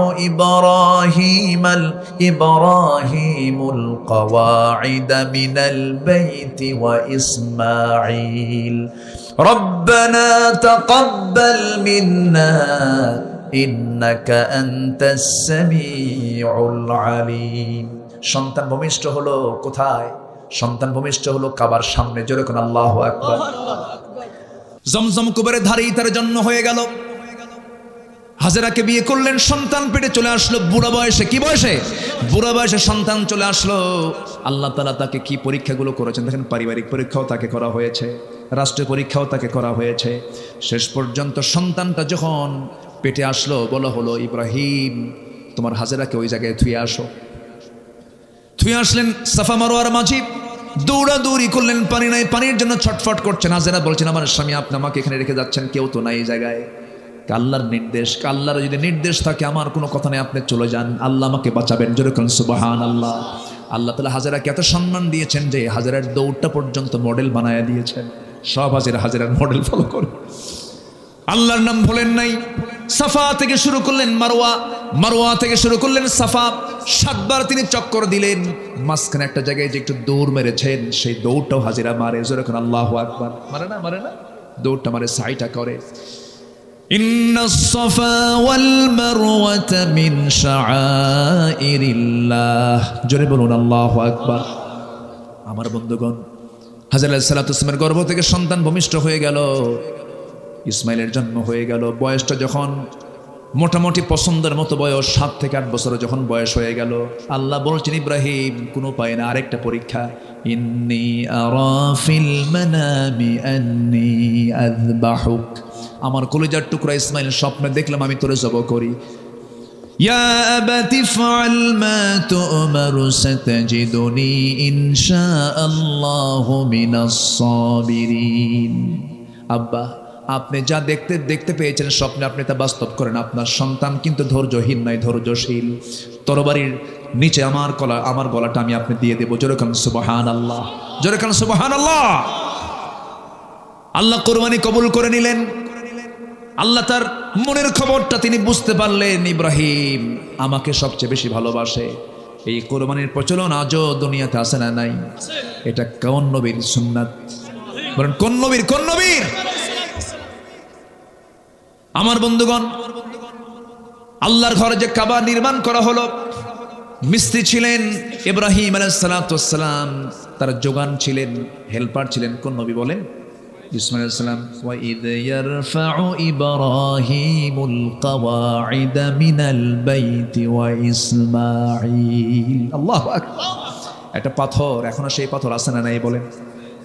ওই পাথরের উপর দাঁড়িয়ে দাঁড়িয়ে লিফটের মতো কাজ করতো, পাথরটা উঁচু নিচু হতো। হ্যাঁ জি, পারদাগো আছে জি, আলহামদুলিল্লাহ। তো সেই পাথরটা এখনো আছে। এই স্মৃতিচিহ্নগুলো আমাদের সবার দেখার দরকার আছে না নাই? আল্লাহ তুমি সবাইকে জীবনে একটাবার যাওয়ার তৌফিক দিয়ে দাও, অন্তত একবার যাওয়ার তৌফিক দাও। জোরে বলি আমিন। সব হজের মতো ইবাদতের সব স্মৃতি। আজকে সূরার নামও কি? হজ। হজের সাথে কোন নবীর সম্পর্ক বেশি বলেন? কোন নবীর সম্পর্ক বেশি? আল্লাহ তাআলা এই জন্য এই সূরার মধ্যেই শেষ আয়াতে বলেছেন মিল্লাতা আবিকুম ইব্রাহিম। আসুন সেই ইব্রাহিমের স্মৃতিকে আমরা লালন করি, তার ঈমানকে আমরা লালন করি, তার সুন্নাহকে আমরা ফলো করি। তিনি কি বলেছেন? শেষ পর্যন্ত সূর্য যখন অস্তমিত হয়ে যায় বলে না এটা আমার রব নয়। তিনি ঘুরে দাঁড়িয়ে কি বললেন? সবাই আমরা বলি, আওয়াজ দিয়ে বলি, ইন্নী ওয়াজ্জাহতু ওয়াজহিয়া লিল্লাযী ফাতারাস সামাওয়াতি ওয়াল আরদা হানিফা ওয়া মা আনা মিনাল মুশরিকিন লা শারীকা লাহু ওয়া বিযালিকা উমিরতু ওয়া আনা আউয়ালুল মুসলিমিন। জোরে বলুন আল্লাহু আকবার। আয়াত ঠিক আছে না? হ্যাঁ ঠিক আছে। তো সম্মানিত ভাইয়েরা, তিনি কি বললেন? কোন দিকে আমার চেহারা ঘুরাবো না। আমি চেহারা ঘুরাবো কার দিকে? বলেন কার দিকে? রবের দিকে। এবং কোন শিরকের কাজে আমি অংশগ্রহণ করবো না। শিরক থেকে আমি নিজেকে মুক্ত রাখলাম। আসুন সেই পিতা ইব্রাহিম আলাইহিস সালাতু ওয়াস সালামের আনিত সুন্নাহগুলোকে, তার আদর্শকে আমরা লালন করি, তার চেতনাকে আমরা লালন করি, সমস্ত কুফুর থেকে, শিরক থেকে নিজেকে মুক্ত রাখার চেষ্টা করি। আল্লাহ তাআলা সেই তৌফিক সবাইকে দান করুন। আমরা সবাই নামাজ পড়ি তো নাকি? নামাজ কয় ওয়াক্ত বলেন তো? 5 ওয়াক্ত নামাজ পড়তে রাজি আছেন কার? একটা হাত তুলে দেখেন তো। জোরে বলি ইয়া আল্লাহ, আমাদেরকে 5 ওয়াক্ত সালাত আদায় করার তৌফিক তুমি আল্লাহ দিয়ে দাও। জোরে বলি আমিন। আরো জোরে আমিন। হাত নামান। সম্মানিত ভাইয়েরা, মন তো চাই কথা বলি, রাতও হয়েছে অনেক, আর শেষ ক্লাসটা নেওয়া একটু কঠিন। আমরা যখন ছোটবেলায় যখন পড়তাম শেষ ক্লাস, প্রথম ক্লাস খুব মজা লাগে। শেষ ক্লাসে যখন স্যার ঢুকতো মনে হতো স্যার যাবে কখন, এরকম মনে হতো। শেষ ক্লাসটা নেওয়া একটু কঠিন। তো যাই হোক, আল্লাহ তাআলা যতটুকু সুযোগ দিয়েছেন বলেছি আমরা আমল করব। জোরে বলি ইনশাআল্লাহ। সবার কাছে আমি দোয়া চাই, সবাইকে আমার জন্য দোয়া করবেন না? আমিও দোয়া। আমার রবিউল ভাই কোথায়? পিছিয়ে পিছিয়ে থাকে কেন? আচ্ছা সম্মানিত ভাইয়েরা, এই ভাইটা এই মাহফিলের শুরু থেকে আজ পর্যন্ত কি স্ট্রাগল করে এই মাহফিলটা তিনি চালিয়ে যাচ্ছেন। আল্লাহ তুমি তাকে যোগ্যতার সাথে এই মাহফিলকে প্রতি বছর পরিচালনা করার তৌফিক তুমি আল্লাহ তাকে দিয়ে দাও। জোরে বলি আমিন। ওঠেন কেন? দোয়া করবেন না? দোয়া ছাড়া কি হয় বলেন তো? একটু বসেন, একটু বসেন, একটু বসেন। আমি জানি আপনার কষ্ট হচ্ছে, কিন্তু একটু কষ্ট করি, দোয়াটা আমরা করে যাই। আরেকটা ঘোষণা আমি আপনাদেরকে দিতে চাই, সেটা হলো, আমি বেশি লম্বা বলবো না, বেশি কিছু। একদিন আমরা সবকিছুর অনুকূল পরিবেশ ফিরে পাবো। আগামীকালকের মাহফিল, যেটা শেষ রজনীর যে মাহফিল, কোনো একটা কারণে, আমি কারণটা আমি ব্যাখ্যা দিতে চাচ্ছি না। আকলমন্দ ইশারা বাসাত, সচেতন ব্যক্তির জন্য ইঙ্গিতটাই যথেষ্ট। আমি লম্বা কোনো ব্যাখ্যা না, এবং আপনি কোনো কারণ জিজ্ঞাসাও দরকার নাই। বুঝে নেন, সময় আসবে। আমার নবীজি 13 বছর মক্কার কাবার ভিতরে মূর্তি রেখেই তিনি সেজদা দিয়েছেন। যখন সময় হয়েছে সরিয়ে ফেলেছেন, ঠিক কিনা? আগামীকালকের মাহফিল কোন একটা কারণে, অনির্বার্য কারণে স্থগিত করা হয়েছে। আগামীতে আবারও যদি সুন্দর পরিবেশ আমরা ফেরত যদি পাই, আগামীতে আবার আমরা মাহফিলের সৌন্দর্য ফিরে আনার জন্য, আমি তো মনে করি শেষ দিনের মাহফিলটা হলো একটা আলাদা সৌন্দর্য। যাই হোক, হয়তো আল্লাহ এর মধ্যে কোনো একটা কল্যাণ রেখে দিয়েছেন, নিহিত আছে, কোনো টেনশন নয়। আমার বিশ্বাস আগামীর সূর্য হবে ইসলামের সূর্য। জোরে বলি ইনশাআল্লাহ। খুব বেশি দিন সময় নেই, এই দিন আসবে, এই দিন আসবে, এই দিন আসবে। জোরে বলি ইনশাআল্লাহ। এই আশাবাদ কামনা করে আজকের মাহফিলের দোয়ার মধ্য দিয়ে এই বছরের গোল্ডেন টাচ মাহফিলের সমাপ্তির দিকে আমরা চলে যাচ্ছি। আমরা যে যেখানে আছি সবাই আমরা বসে চাইব কার কাছে? স্ব পিতামাতা, আত্মীয় স্বজন, আকরিবা, আশপাশের যত মাইয়াত শুয়ে আছেন সবার জন্য আমরা দোয়া করব। আসুন আমরা সোজা এখন দোয়ার দিকে যাচ্ছি, যে আমরা সবাই বলে সুবহানাকাল্লাহুম্মা ওয়া বিহামদিকা আশহাদু আল্লা ইলাহা ইল্লা আনতা আস্তাগফিরুকা ওয়া আতুবু ইলাইকা। চিৎকার মেরে বলি, ইয়া আল্লাহ, আমার জীবনের সগীরা কাবীরা, ছোট বড় সব গুনাহ তুমি আল্লাহ মাফ করে দাও। জোরে বলুন ইয়া রাব্বাল আলামিন। যে আমরা নামাজের মতো করে বসি, আমরা আল্লাহর কাছে চাও। আপনি দোয়া করে দেন। জি, আপনি কিছু বলবেন? আপনি কিছু বলবেন? হ্যাঁ, আচ্ছা। আল্লাহুম্মা আমিন। রব্বানা যালামনা أنفسنا وإن لم تغفر لنا وترحمنا لنكونن من الخاسرين ربنا لا تزغ قلوبنا بعد إذ هديتنا وهب لنا من لدنك رحمة إنك أنت الوهاب গভীরাত নিঝুমারাত ঝিমানো রাত্রিতে হাজারো মুসলমান নরনারীকে নিয়ে তোমার খলিল ইব্রাহিম আলাইহিস সালামের জীবন নিয়ে কিছু কথা বলেছি। তার জীবনের পরীক্ষা, ত্যাগ, কোরবানি নিয়ে কিছু আলোচনা করেছি। শেষান্তে সে কাঙ্গাল ভিখারীর মতো দুটো হাত পেতে আছে। আল্লাহ, গুনার দিকে নজর দিও না। বান্দা মনে করে তামাম জীবনের সমস্ত গুনাহগুলোকে মাফ করে দাও। জনম দুঃখিনী মা, জনম দুঃখী বাপ জানজারে চলে গেলেন, জিন্দেগির গুনাহগুলো মাফ করে দাও। কবরগুলোকে জান্নাতের টুকরা বানাইয়া দাও। অনেক আলোচনা শেষ করে বাড়ি ফিরে যাব রে। বাড়িতে ফিরে গিয়ে সব দেখবো, কিন্তু মাকে পাবো না। যেই মার চেহারার দিকে তাকালে হজের সওয়াব পাওয়া যায়, বরকত নাজিল হয়ে যায়, সেই বরকতি মা, সেই বরকতি বাপ যারা চলে গেল, জিন্দেগির গুনাহগুলো মাফ করো, কবরগুলোকে জান্নাতের টুকরা বানাইয়া দাও।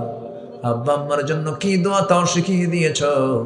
চক্ষু বন্ধ করুন, হাত একটু উঁচু করুন, আওয়াজ দিয়ে দিয়ে আমার সঙ্গে সবাই বলুন, রব্বির হামহুমা কামা রব্বায়ানি সগীরা, রব্বির হামহুমা কামা রব্বায়ানি সগীরা, রব্বির হামহুমা কামা রব্বায়ানি সগীরা।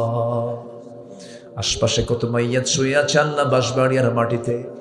কবর বাসে যত আছে ইমানি হালাত না বিদায় নিয়েছেন, কবরগুলোকে জান্নাতের টুকরা বানাইয়া দাও। আল্লাহ তাআলা এই মাহফিলটা আয়োজন করতে গিয়ে কত সময়, কত শ্রম, কত কষ্ট স্বীকার করতে হয়েছে। আল্লাহ, যারা আয়োজন করেছেন, যারা পরিশ্রম করেছেন, যারা আসছেন, মেহেরবানি করে এই মাহফিলটা আমাদের সবার জন্য নাজাতের মাধ্যম তুমি আল্লাহ বানাইয়া দিও। রবিউল ইসলাম একজন ভাগ্যবান মানুষের নাম, তুমি তার খেদমতকে কবুল করে নাও। তুমি তার ব্যবসায় বরকত দিয়ে দাও। সন্তানগুলোকে আল্লাহওয়ালা বানায়া নাও। পরিবারের প্রতি তোমার খাস রহমত নাজিল করো। আয় আল্লাহ তাআলা, এই দুনিয়া ছেড়ে সব বিদায় নিয়ে নেব রে। কেউ তো আমরা কিচ্ছু নিয়ে যেতে পারবো না, তবে তোমার কাছে ফরিয়াদ করে ডান হাতে আমলনামা না আসা পর্যন্ত আমাদের কাউকে মরণ দিবা না। মরবো কোন দিন জানি না রে, মরতেই যখন হবে শহীদি মত কপালে জুটাইয়া দিও। পাখিটা আজকে নাই, আমাদের পাখিটা আজকে আমাদেরকে ফাঁকি দিয়ে চলে গেছে। আমাদের পাখিটা আজকে ফাঁকি দিয়ে চলে গেছে রে। ও আল্লাহ, কোরআনের পাখির কবরটাকে জান্নাতের টুকরা বানায় দাও রে আল্লাহ। এই দুনিয়া ছেড়ে কোন দিন বিদায় নেব জানি না, আমরাও তো চলে যাব রে। মেহেরবানি করে ডান হাতে আমলনামা না আসা পর্যন্ত কবরে নিও না। আল্লাহ, তোমার বান্দাগুলো কিনে এমন সময় হাত তুলেছি, বাইতুল আকসাসকে মুসলমানদের দখলে নাই, মুসলমানদের হাতে তুমি আল্লাহ তুলে দাও। 180 কোটি মুসলমানের জন্য একটা ওমর তুমি আল্লাহ পাঠাইয়া দাও। ও আল্লাহ, মুসলমানদের ফিলিস্তিন তুমি আল্লাহ মেহেরবানি করে হেফাজত করো। আয় আল্লাহ তাআলা, দুনিয়া ছেড়ে কোন দিন বিদায় নেব জানি না, তবে যেদিন মরে যাব রে, টান মেরে ঘর থেকে বের করে দেবে, জীবনের শেষ গোসলটা হয়ে যাবে, মরমক সব দেখে দেখে চলে যাবে, কবরের দিকে টেনে হেসড়ে নিয়ে চলে যাবে। 24 ঘন্টা যাবে না, মাথার চুলগুলো খসে খসে পড়বে। 3 দিন যাবে না, গায়ে কত তেল সাবান লাগালাম, চামড়াগুলো গলে গলে পোকার পেটের খাবার হয়ে যাবে। 7 দিন যাবে না, নারী ভুঁড়ির সব চোখ মুখ কান নাক দিয়ে বের হওয়া শুরু হয়ে যাবে। মাত্র 3টা মাস কবর খনন করে দেখা যাবে কয়েকটা হাড় ছাড়া আর কিচ্ছু নাই রে। সে অন্তিম সময় যখন চলে আসবে, জবানে জারি করে দিও লা ইলাহা ইল্লাল্লাহু মুহাম্মাদুর রাসূলুল্লাহ। আসসালামু আলাইকুম ওয়া রাহমাতুল্লাহি ওয়া বারাকাতুহু। এই পৃথিবীতে একজন পয়গম্বর জন্ম থেকেই জানতেন তিনি আল্লাহর নবী, তিনি হচ্ছেন এখনো মারা যান নাই, আল্লাহ পাক তাকে আসমানে তুলে নিয়েছেন, আবার তিনি আসবেন, দাজ্জালকে মোকাবেলা করবেন। সেই পয়গম্বরের নামটা কি বলেন? এই নবী ছাড়া কোন নবী জানতেন না আমি নবী হব, শিশুকালে কেউ জানতেন না এটা, কিন্তু তিনি জানতেন। কেন? তার পিতার কোনো পরিচয় ছিল না, তার বাবার কোনো পরিচয় ছিল না। ইন্না মাসালা ঈসা কামাসালি আদম, ঈসার দৃষ্টান্ত হলো আদমের মতো, আদমের যেমন বাবার পরিচয় নাই, আল্লাহর পয়গম্বর ঈসার আল্লাহর কোনো বাবা, নিজের পিতার কোনো পরিচয় নাই। কিন্তু ঈসা আলাইহিস সালাম যখন মার গর্ভে যখন ছিলেন, আল্লাহর ফয়সালা, পিতৃহীন সন্তান আল্লাহ তাআলা মারিয়ামকে দান করলেন, স্বামী ছাড়া সন্তান দিয়ে দিলেন। অসম্ভবকে সম্ভব করার একমাত্র যোগ্যতা রাখেন তিনি কে? আসতে বলবেন না, তিনি কে? আল্লাহ তাআলা। সন্তান ডেলিভারি হয়ে গেল, অনেক লম্বা কথা ছিল, শর্ট করে নিয়ে আসলাম। মারিয়াম বিনতে ইমরানকে আল্লাহ তাআলা বলেন, ইন্নাল্লাহ আস্তাফাকি ওয়া তাহহারাকি, হে মারিয়াম, আমি তোমাকে নির্বাচিত করেছি, আমি তোমাকে নবীর মা বানাবো। তিনি বললেন, কেমন করে সম্ভব? লাম ইয়ামসাসনি বাশার, কোন পুরুষ আমাকে স্পর্শ করে নাই, আমি কেমন করে মা হব? তাফসীরে এসেছে তিনি হাম্মাম খানার মধ্যে ঢুকেছেন, ফেরেশতা এসে তার জামার আস্তিনটা টান মারলেন, ফুৎকার দিয়ে দিলেন। আর একটা ব্যাখ্যায় পাওয়া যায় তিনি মুখটা হা করলেন, মুখের মধ্যে মুখ গহ্বরে ফুৎকার দেওয়া হলো, মিন্স বন্ধ হয়ে গেল। সন্তান পেটে চলে আসলো। 2 মাস 3 মাস 4 মাস যখন যেতে লাগলো, বাহ্যিক সিমটমটা প্রকাশ পেয়ে গেল। সবাই বলতে লাগলো, মারিয়াম এটা কেমন কথা, তোমার পেটের সন্তান কেমন করে আসলে, এত বড় অঘটন তোমার জীবনে কে ঘটায়া দিল? তিনি বললেন, আল্লাহর কসম করে বলি, কোন পুরুষ আমাকে স্পর্শ করে না, আল্লাহ তাআলা আমাকে দান করেছেন। কেউ বিশ্বাস করে না। মারতে মারতে সেই বাইতুল আকসার 500 থেকে তাকে ঘাড় ধাক্কা দিয়ে বের করে দেওয়া হলো। সেই মহিলাকে, যে মহিলা আল্লাহ তাআলা এমন সম্মান তাকে দিয়েছেন, একমাত্র নারী পৃথিবীতে, যিনি দুনিয়াতে বসেই তিনি জান্নাতের খাবারগুলো খেয়েছিলেন। সেই মারিয়ামকে আল্লাহ তাআলা এত সম্মান দিয়েছেন। গোটা কোরআন সূরা ফাতিহা থেকে শুরু করে নিয়ে নাস পর্যন্ত যত সূরা, যত আলোচনা আল্লাহ তাআলা কোরআনে করেছেন, বহু নারীর ইতিহাসও টেনেছেন, নবীর নামও নিয়েছেন, কাফেরদের নামও নিয়েছেন, সাহাবীর নামও নিয়েছেন। একজন সাহাবীর নাম হচ্ছে যায়েদ, ফাকালা যাইদুম মিনহা, সাহাবীর নামও নিয়েছেন, নবীর নাম নিয়েছেন, জালিমের নাম নিয়েছেন। কিন্তু গোটা কোরআনে মারিয়াম সারা সরাসরি কোনো নারীর নাম আল্লাহ তাআলা কোরআনে নেন নাই। তিনি কে? মারিয়াম। একটা নামই আছে, সূরার নাম। সূরার নাম কি? মারিয়াম। এই পৃথিবীতে কোন নারী জান্নাতের খাবার দুনিয়াতে বসে খান নাই, তিনি খেয়েছেন কে? আন্না লাকি হাদা ইয়া মারিয়াম ক্বালাত হুয়া মিন ইনদিল্লাহ ইন্নাল্লাহা ইয়ারযুকু মান ইয়াশাউ বিগাইরি হিসাব। আল্লাহ যাকে চান তাকে এরকম করে বেহিসাবি রিজিক দিয়ে দেন। আল্লাহ আমাকে সেই মারিয়ামকে ওরা ধরে মারতে মারতে রক্তাক্ত করে বাইতুল আকসা থেকে, বাইতুল মুকাদ্দাস থেকে তাকে বের করে দেওয়া হলো। রক্তাক্ত হয়ে পড়লেন, যেদিকে চোখ চলে যায় সেই দিকে রওনা দিলেন, বাইলহাম উপত্যকার দিকে রওনা দিলেন। সন্তান ডেলিভারির সময় হয়ে গেল, 10 মাস যখন পূর্ণ হলো, কেউ তার পাশে নাই। এমন সময় আল্লাহর ফয়সালা, তিনি ঘুমন্ত অবস্থায় থাকলেন, শুকনো ডালের নিচে ঘুমালেন। ঘুম থেকে জাগা পেয়ে দেখেন তার ডান পাশে সদ্য সন্তান ঈসা ভূমিষ্ঠ হয়েছেন। জোরে বলুন সুবহানাল্লাহ। এই পৃথিবীতে 3 জন নারীর সন্তান ডেলিভারির সময় দুনিয়ার কোনো ধাত্রী প্রয়োজন হয় নাই। এর মধ্যে একজন হচ্ছেন ইব্রাহিম আলাইহিস সালামের জন্মের সময়। আল্লাহু আকবার। কোন নবী? ইব্রাহিম। আরেকজন হলেন মারিয়াম বিনতে ইমরানের সন্তান ঈসা আলাইহিস সালামের জন্মের সময় দুনিয়ার কোনো ধাত্রী প্রয়োজন হয় নাই। আরেকজন হলেন কেউ নন, তিনি হচ্ছেন জনাবে মুহাম্মদুর রাসূলুল্লাহ সাল্লাল্লাহু আলাইহি সাল্লামের জন্মের সময় ধাত্রীর কোনো প্রয়োজন হয় নাই। আমার নবীজির জন্ম হলো, নবীজির জন্ম হওয়ার সঙ্গে সঙ্গে আমিনার কান্না বাড়তে লাগলো। মা আমিনা শুধু কান্দেন আর কান্দেন। সন্তান জন্ম নিলে মা তো খুশি হওয়ার কথা, কিন্তু সন্তান জন্ম নেওয়ার পর যে সবচেয়ে বেশি খুশি হবে, সেই খুশি হওয়ার মানুষ তো আগেই নাই, আগেই দুনিয়া থেকে বিদায় নিয়েছেন। আমার নবীর বাবা আব্দুল্লাহর ইন্তেকাল হয়ে গেছে। মা আমিনার ঘরে আলো চলে আসছে, কিন্তু আমিনার মুখে কোনো হাসি নাই। আমিনার চোখ বে শুধু দর দর করে পানি পড়ে।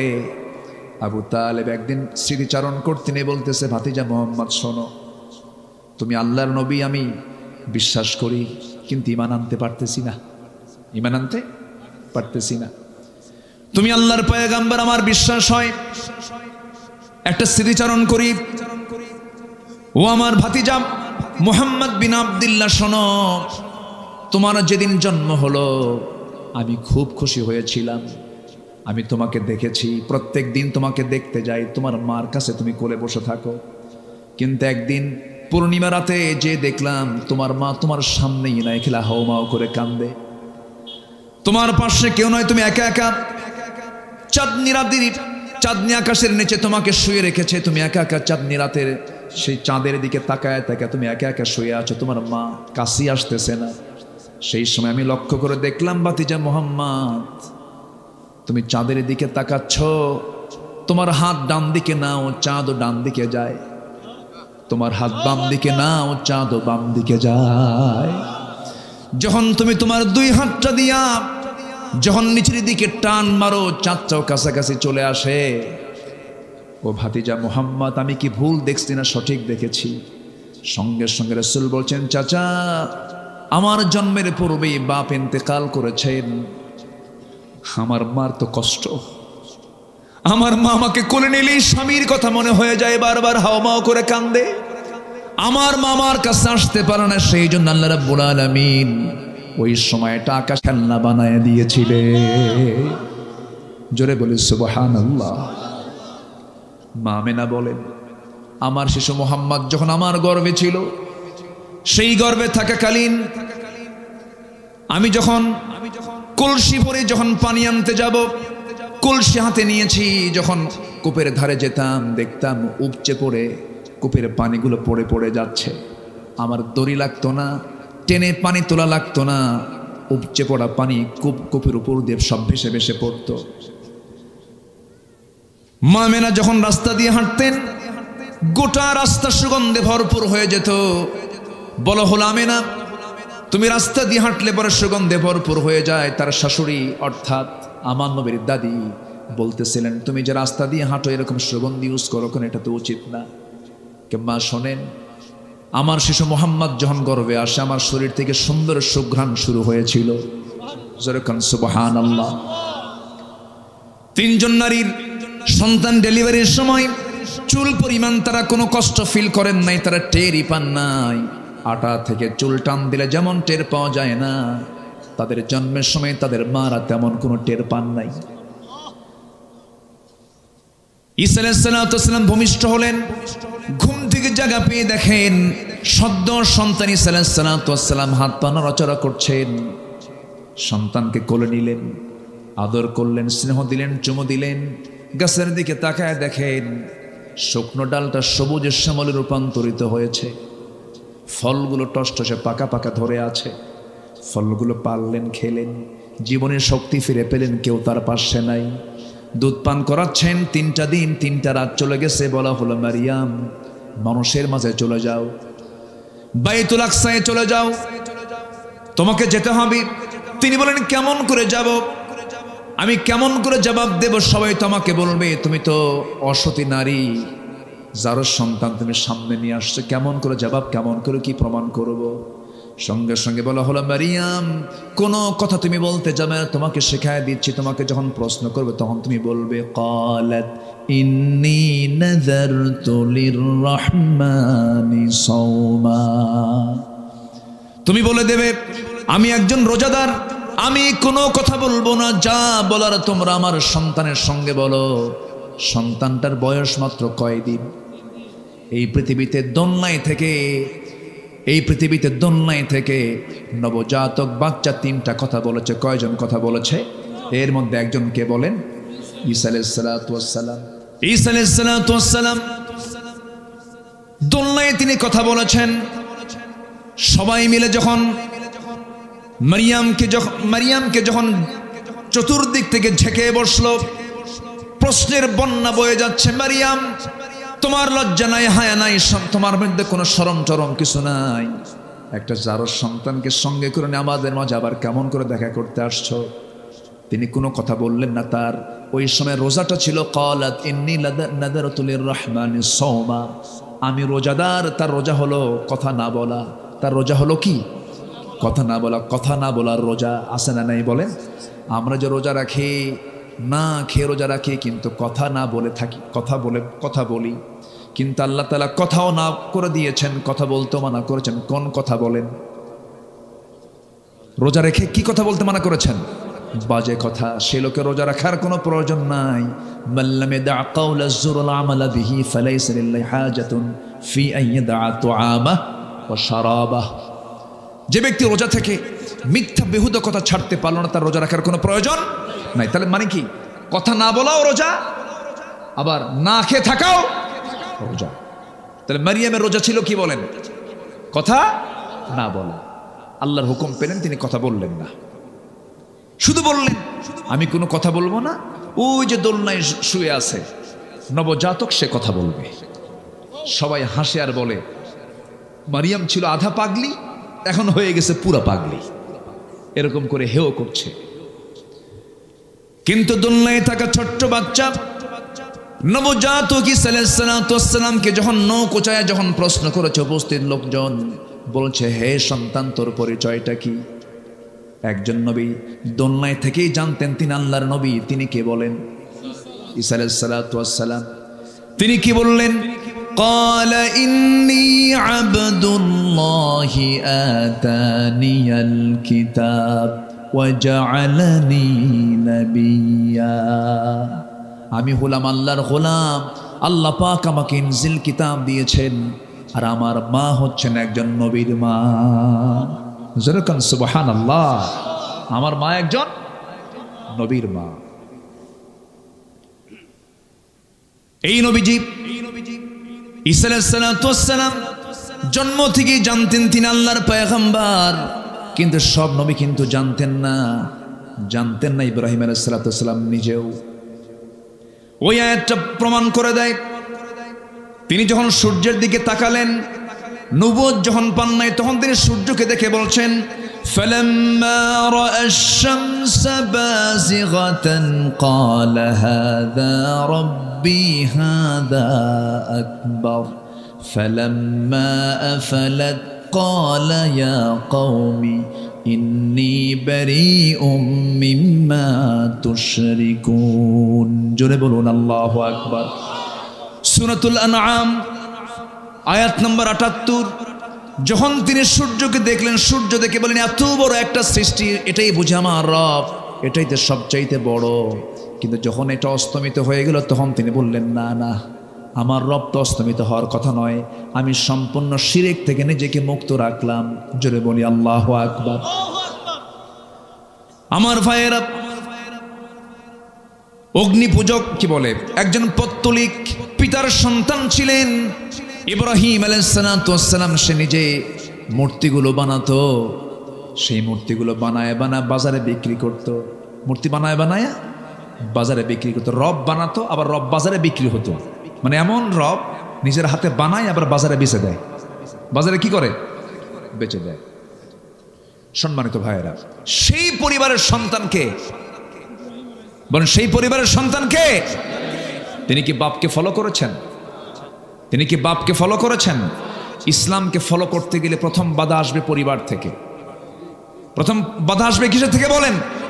তার প্রমাণ হচ্ছেন ইব্রাহিম আলাইহিস সালাতু ওয়াস সালাম। তিনি তাওহীদ যখন পেলেন, নবুয়ত যখন পেলেন, বাপকে বলে ফেলেন, আব্বা আপনার তো এগুলো ভুল। দ্বীনের দাওয়াত দিতে লাগলেন। বাপ তার পক্ষ অবলম্বন করলো না। একদিন অনেকগুলো মূর্তি নিয়ে বানায়া বাজারে বিক্রি করতে যাবে, বাপ আগেই চলে গেল আর ছেলেকে বলল, বাজান এই আমার এই মূর্তিগুলো বিক্রি করতে হবে বাজারে, তুমি ঝুড়িতে করে নিয়ে আসো। আমি বাজারে চলে গেলাম। ইব্রাহিম আলাইহিস সালাতু ওয়াস সালাম এই মূর্তিগুলো দেখে গেছে তার মেজাজ খারাপ হয়ে। করলেন কি, সবগুলোর মাথা একটা করে ভাঙলেন। ভেঙ্গে, মাথা ভাঙলি তো সব শেষ হয়ে যায়, মাথা ভেঙ্গে জড়িতে করে নিয়ে চলে গেছেন বাজারে।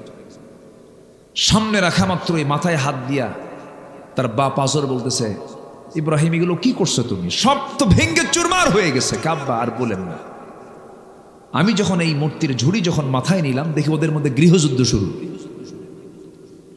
এমন মারামারি শুরু হয়েছে, আমি উপর থেকে নামাতে দেখি একটারও মাথা নাই। বাপ এখন মনে মনে করে, তুই তো মার দিয়ে দিলি আমারে।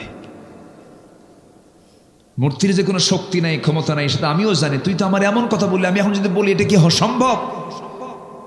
কোনোদিন তার কি মারামারি করতে পারে? ওদের কি গায়ে শক্তি আছে? তুই তো জবাব দিয়ে দিবি, মনে মনে বলতেছে। আর কিচ্ছু বললো না। এমন মার দিছে সন্তান, কোনো জবাব নাই বাবার মুখে। আল্লাহু আকবার বলেন। মূর্তি পুজো করে ছেলে ইব্রাহিম মূর্তি ভাঙ্গে, আর ইব্রাহিমের সন্তানরা আজকে মূর্তি গড়ে। ঠিক কিনা? মূর্তি গড়ে। আমার রাসূল তিনি একদিন বলেছেন, একটা আসছে, বুইসতু কাসরাতিল আসনাম, আমি পৃথিবীতে আবির্ভূত হয়েছি মূর্তিগুলোকে ভাঙ্গার জন্য। তাই এই পৃথিবীতে প্রথম মূর্তি ভাঙ্গার মামলা খেয়েছেন কোন নবী বলেন? বলেন কে? ইব্রাহিম আলাইহিস সালাতু ওয়াস সালাম। এখন এর মানে কি আমি আপনাদেরকে বলবো যত মন্দির আছে সব ভেঙে শেষ করে? এরকম কিছু নাকি? আমার নবীজি মক্কায় যতদিন ছিলেন, কাবা শরীফের ভিতরে ছিল 360টা মূর্তি। কতগুলো বলেন? তিনি কি মক্কায় থাকতে ওগুলো সরাতে পেরেছিলেন? সামনে রেখেই নামাজ পড়তে বাধ্য হয়েছেন। কেন জানেন? তখন মক্কার সিটি মেয়র ছিল বিনা ভোটে নির্বাচিত আবু জেহেল। কি ভোটে? কি কথা বোঝা যায়? তাহলে আবু জেহেল কি ভোটে? বিনা ভোটে। সে আবু জেহেল ক্ষমতায়। আমার নবীজি মূর্তিগুলো দেখলেন, শুধু দেখেই গেলেন, পারলেন না, কারণ পাওয়ার তো নাই। র্যাব, সীতা, কোবরা তো তার হাতে নাই। কথা বোঝেন নাই? আমার নবীজি একদিন মনে মনে ভাবলেন যে আমি একটু ভিতরে যাব, কাবার ভিতরে যাব, কিন্তু কাবার চাবিটা ওসমান বিন তালহার হাতে। ওসমান বিন তালহার হাতে। আমার নবী কিন্তু ছোটখাটো পরিবারের সদস্য ছিলেন না। কাবা শরীফ ভাঙতে আসছিল সম্রাট আব্রাহা, সূরাতুল ফিলের ঘটনা ভাঙতে আসছিল।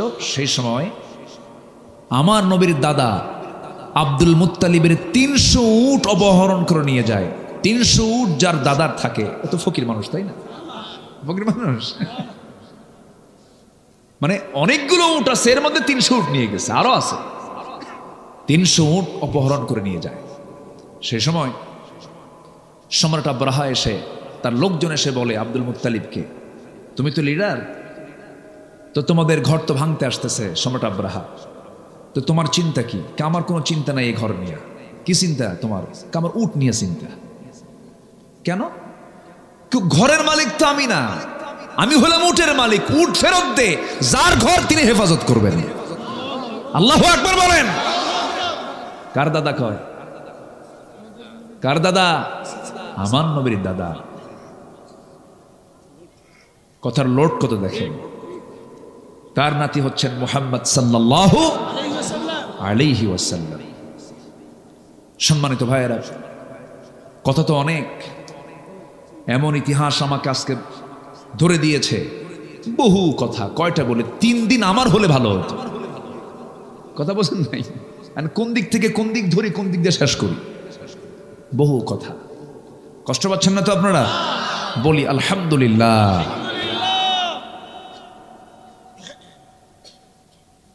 ইব্রাহিম আলাইহিস সালাতু ওয়াস সালাম তিনি জীবনে 3টে হিকমতপূর্ণ কথা বলেছেন। কয়টা? 3টে হিকমতপূর্ণ কথা বলেছেন। মাঝে মাঝে তিনি কাঁদতেন, আহারে এরকম প্যাঁচ খাটায় আমি কথা বললাম কেন? আমার বন্ধুগণ, আল্লাহ রাব্বুল আলামিন ইব্রাহিম আলাইহিস সালাতু ওয়াস সালামকে এত সম্মান দিয়েছেন, এত মর্যাদা দিয়েছেন, এত তাকে দাম দিয়েছেন। আল্লাহ রাব্বুল আলামিন তাকে 1টা 2টা পরীক্ষা করেন নাই, প্রত্যেকটা পরীক্ষায় তিনি ইব্রাহিমের মুখ থেকে চুল পরিমাণ কখনো নাশকর পান নাই। যেরকম সুবহানাল্লাহ। আল্লাহ রাব্বুল আলামিন এই জন্য তার সম্মান বিশ্ববাসীর সামনে উচ্চকিত করেছেন। সূরাতুল হজের শেষ নম্বর আয়াতে আল্লাহ রাব্বুল আলামিন বলছেন, ঈমানদারকে ডাক দিয়ে বলছেন, আগে ইয়া আইয়ুহাল্লাযীনা আমানু দিয়ে সম্বোধন করে আল্লাহ তাআলা ওয়াজ শুরু করেছেন। লাস্ট আয়াতে বলছেন, ওয়াজাহিদু ফিল্লাহি হাক্কা জিহাদিহি হুয়া জাতাবাকুম ওয়া মা জাআলা আলাইকুম ফিদ্দীনি মিন হারাজ মিল্লাতা আবিকুম ইব্রাহিম হুয়া সাম্মাকুমুল মুসলিমিন। জোরে বলুন আল্লাহু আকবার। আল্লাহ বলছেন, তোমরা জিহাদের মতো জিহাদ করো। তিনি তোমাদেরকে নির্বাচিত করেছেন এবং তোমাদের জন্য দ্বীনকে তোমাদের জন্য বোঝা করেন নাই, কষ্টকর করে দেন নাই, তোমাদের জন্য এটাকে কঠিন করে দেন নাই। আর জেনে রেখে দিও, তোমাদের সবার জাতির পিতা কিন্তু কেউ নন, তিনি হচ্ছেন ইব্রাহিম আলাইহিস সালাতু ওয়াস সালাম। যেরকম সুবহানাল্লাহ। এবং তিনি নিজেও পরিচয় দিয়েছেন তিনি ছিলেন মুসলমান। আমরাও কি বলেন? আরো জোরে আমরা কি বলেন? মুসলমান। গোটা পৃথিবীতে আজকে প্রায় 200 কোটি মুসলমান। মূল পরিচয় যদি মুসলমানকে যদি লালন করে, কোনো প্রকার দ্বন্দ্ব না রেখে, ওয়াহাবি সুন্নি আর কি আছে, কত কি আছে, নাম না বলি আর, এই সমস্ত গ্রুপিং না করে যদি আজকে মুসলমান যদি একটা প্ল্যাটফর্মে আসতো, গোটা পৃথিবীর বাতিল শক্তি সব সাগরে হাবুডুবু খেত। ঠিক কিনা? সব হাবুডুবু খেত। কিন্তু ফেরকা আমাদেরকে শেষ করে দিল। ইব্রাহিম তিনি মূর্তি ভাঙ্গেন আর আমরা মূর্তির পক্ষে কথা বলি। ঠিক কিনা? যদি কোথাও ডিসপ্লে করা, কোনো মূর্তিকে সাজানো, হ্যাঙ্গিং করা, কোনো ছবিকে হ্যাঙ্গিং করা, এরকম যদি কোনো সাজানো, যদি এটা যদি ইসলাম সম্মতই হতো, পৃথিবীর সবচাইতে বড় স্ট্যাচু নির্মাণ হতো আমার নবীর স্ট্যাচু। আছে? আমার নবীর কোন স্ট্যাচু আছে? নাই। আর কি প্রমাণ চাবেন আপনি? সম্মানিত ভাইয়েরা, সম্মানিত বন্ধুগণ, আল্লাহ তাআলা ইব্রাহিমকে অনেক পরীক্ষা করেছেন, সন্তান দিয়েছেন, আবার সন্তানকে কোরবানি করতে বলেছেন কে? তিনি কি মানা করেছিলেন? তার খাতনা হয়েছিল কত বছরে? তার খাতনা করে নিজে। হ্যাঁ, কারণ ওই সময় তার সতরটা খুলবে কে? কন্ত তার সতর তো দেখার সুযোগ নাই কারো। আল্লাহ বললেন, ইব্রাহিম আমি তোমাকে গোটা জাতির জন্য পিতা বানিয়েছি, নেতা বানিয়েছি, তোমার একটা কাজ বাদ আছে, তুমি এই কামটা সারো। কে? আল্লাহ কিভাবে সারবো? কে? যাও জঙ্গলে যাও, সহি বর্ণনা, এটা হাদিসে আসছে। জঙ্গলে গেলেন, জঙ্গলে গিয়ে 22লা চেনেন? 22 যেটা ওই কাঠ মিস্ত্রিরা বগলের নিচে থুয়ে কাঠ কাটে, ওটাকে কি বলে মুরব্বীরা কোন? 22লা না? 22লা, এরকম 22লা নিয়ে গেলেন তিনি আড়ালে, নিজের খাতনা নিজেই সম্পন্ন করলেন। এটাও কি একটা পরীক্ষা না কোন? এটাকে ছোটখাটো পরীক্ষা কোন? নিজেরটাকে নিজে সাইজ করা সম্ভব? কোন আপনি কোন? সহজ না। আল্লাহ অর্ডার দিয়েছেন, করে ফেলছেন। কি পিতা আমাদের, যেরকম সুবহানাল্লাহ। অমিন যুররিয়াতি, আমার সব আওলাদরা, আমার সব সন্তানরা আমাকে ফলো করবে। হে আল্লাহ, তোমার হুকুম আমি পালন করলাম। বুড়ো হয়ে গেছেন, বাচ্চা হয় না। সারা আলাইহিস সালাতু ওয়াস সালাম, তার প্রথম স্ত্রী, বাচ্চা নাই। তার তো জীবনে বিশাল বড় পরীক্ষা আসছিল, হলো রাষ্ট্রীয় পরীক্ষা একটা আসছিল তার জীবনে। কিসের জন্য? ওই যে মূর্তি। ওই সময় শিরকের সমস্যা ছিল বড় সমস্যা। প্রত্যেক পয়গম্বর যে যুগে এসেছেন সেই যুগের সবচেয়ে বড় সমস্যা দূর করার জন্য তারা আসছেন। মুসা আলাইহিস সালাতু ওয়াস সালাম যে সময় আসলেন সেই সময় ছিল জাদুর সমস্যা। কিসের সমস্যা? সব জাদু মুজিজা দিয়ে শেষ করে দিলেন মুসা আলাইহিস সালাতু ওয়াস সালাম, শেষ করে দিয়েছেন। জাতির পিতা ইসলামের সময় সমস্যা ছিল হলো শিরকের সমস্যা। এই সমস্যা তিনি দূর করলেন। দূর করতে গিয়ে সবাই বলল, ইব্রাহিম চলো আমরা শহর ছেড়ে এক মেলায় যাচ্ছি, যাবে তুমি? কে যাব না। কেন? ক্বালা ইন্নী সাকিম, কোরআনের আয়াত তো, সূরা সাফাত পড়েন। আমি তো আয়াতের রেফারেন্স এখন দেওয়ার সময় নেই আমার, যাব কখন?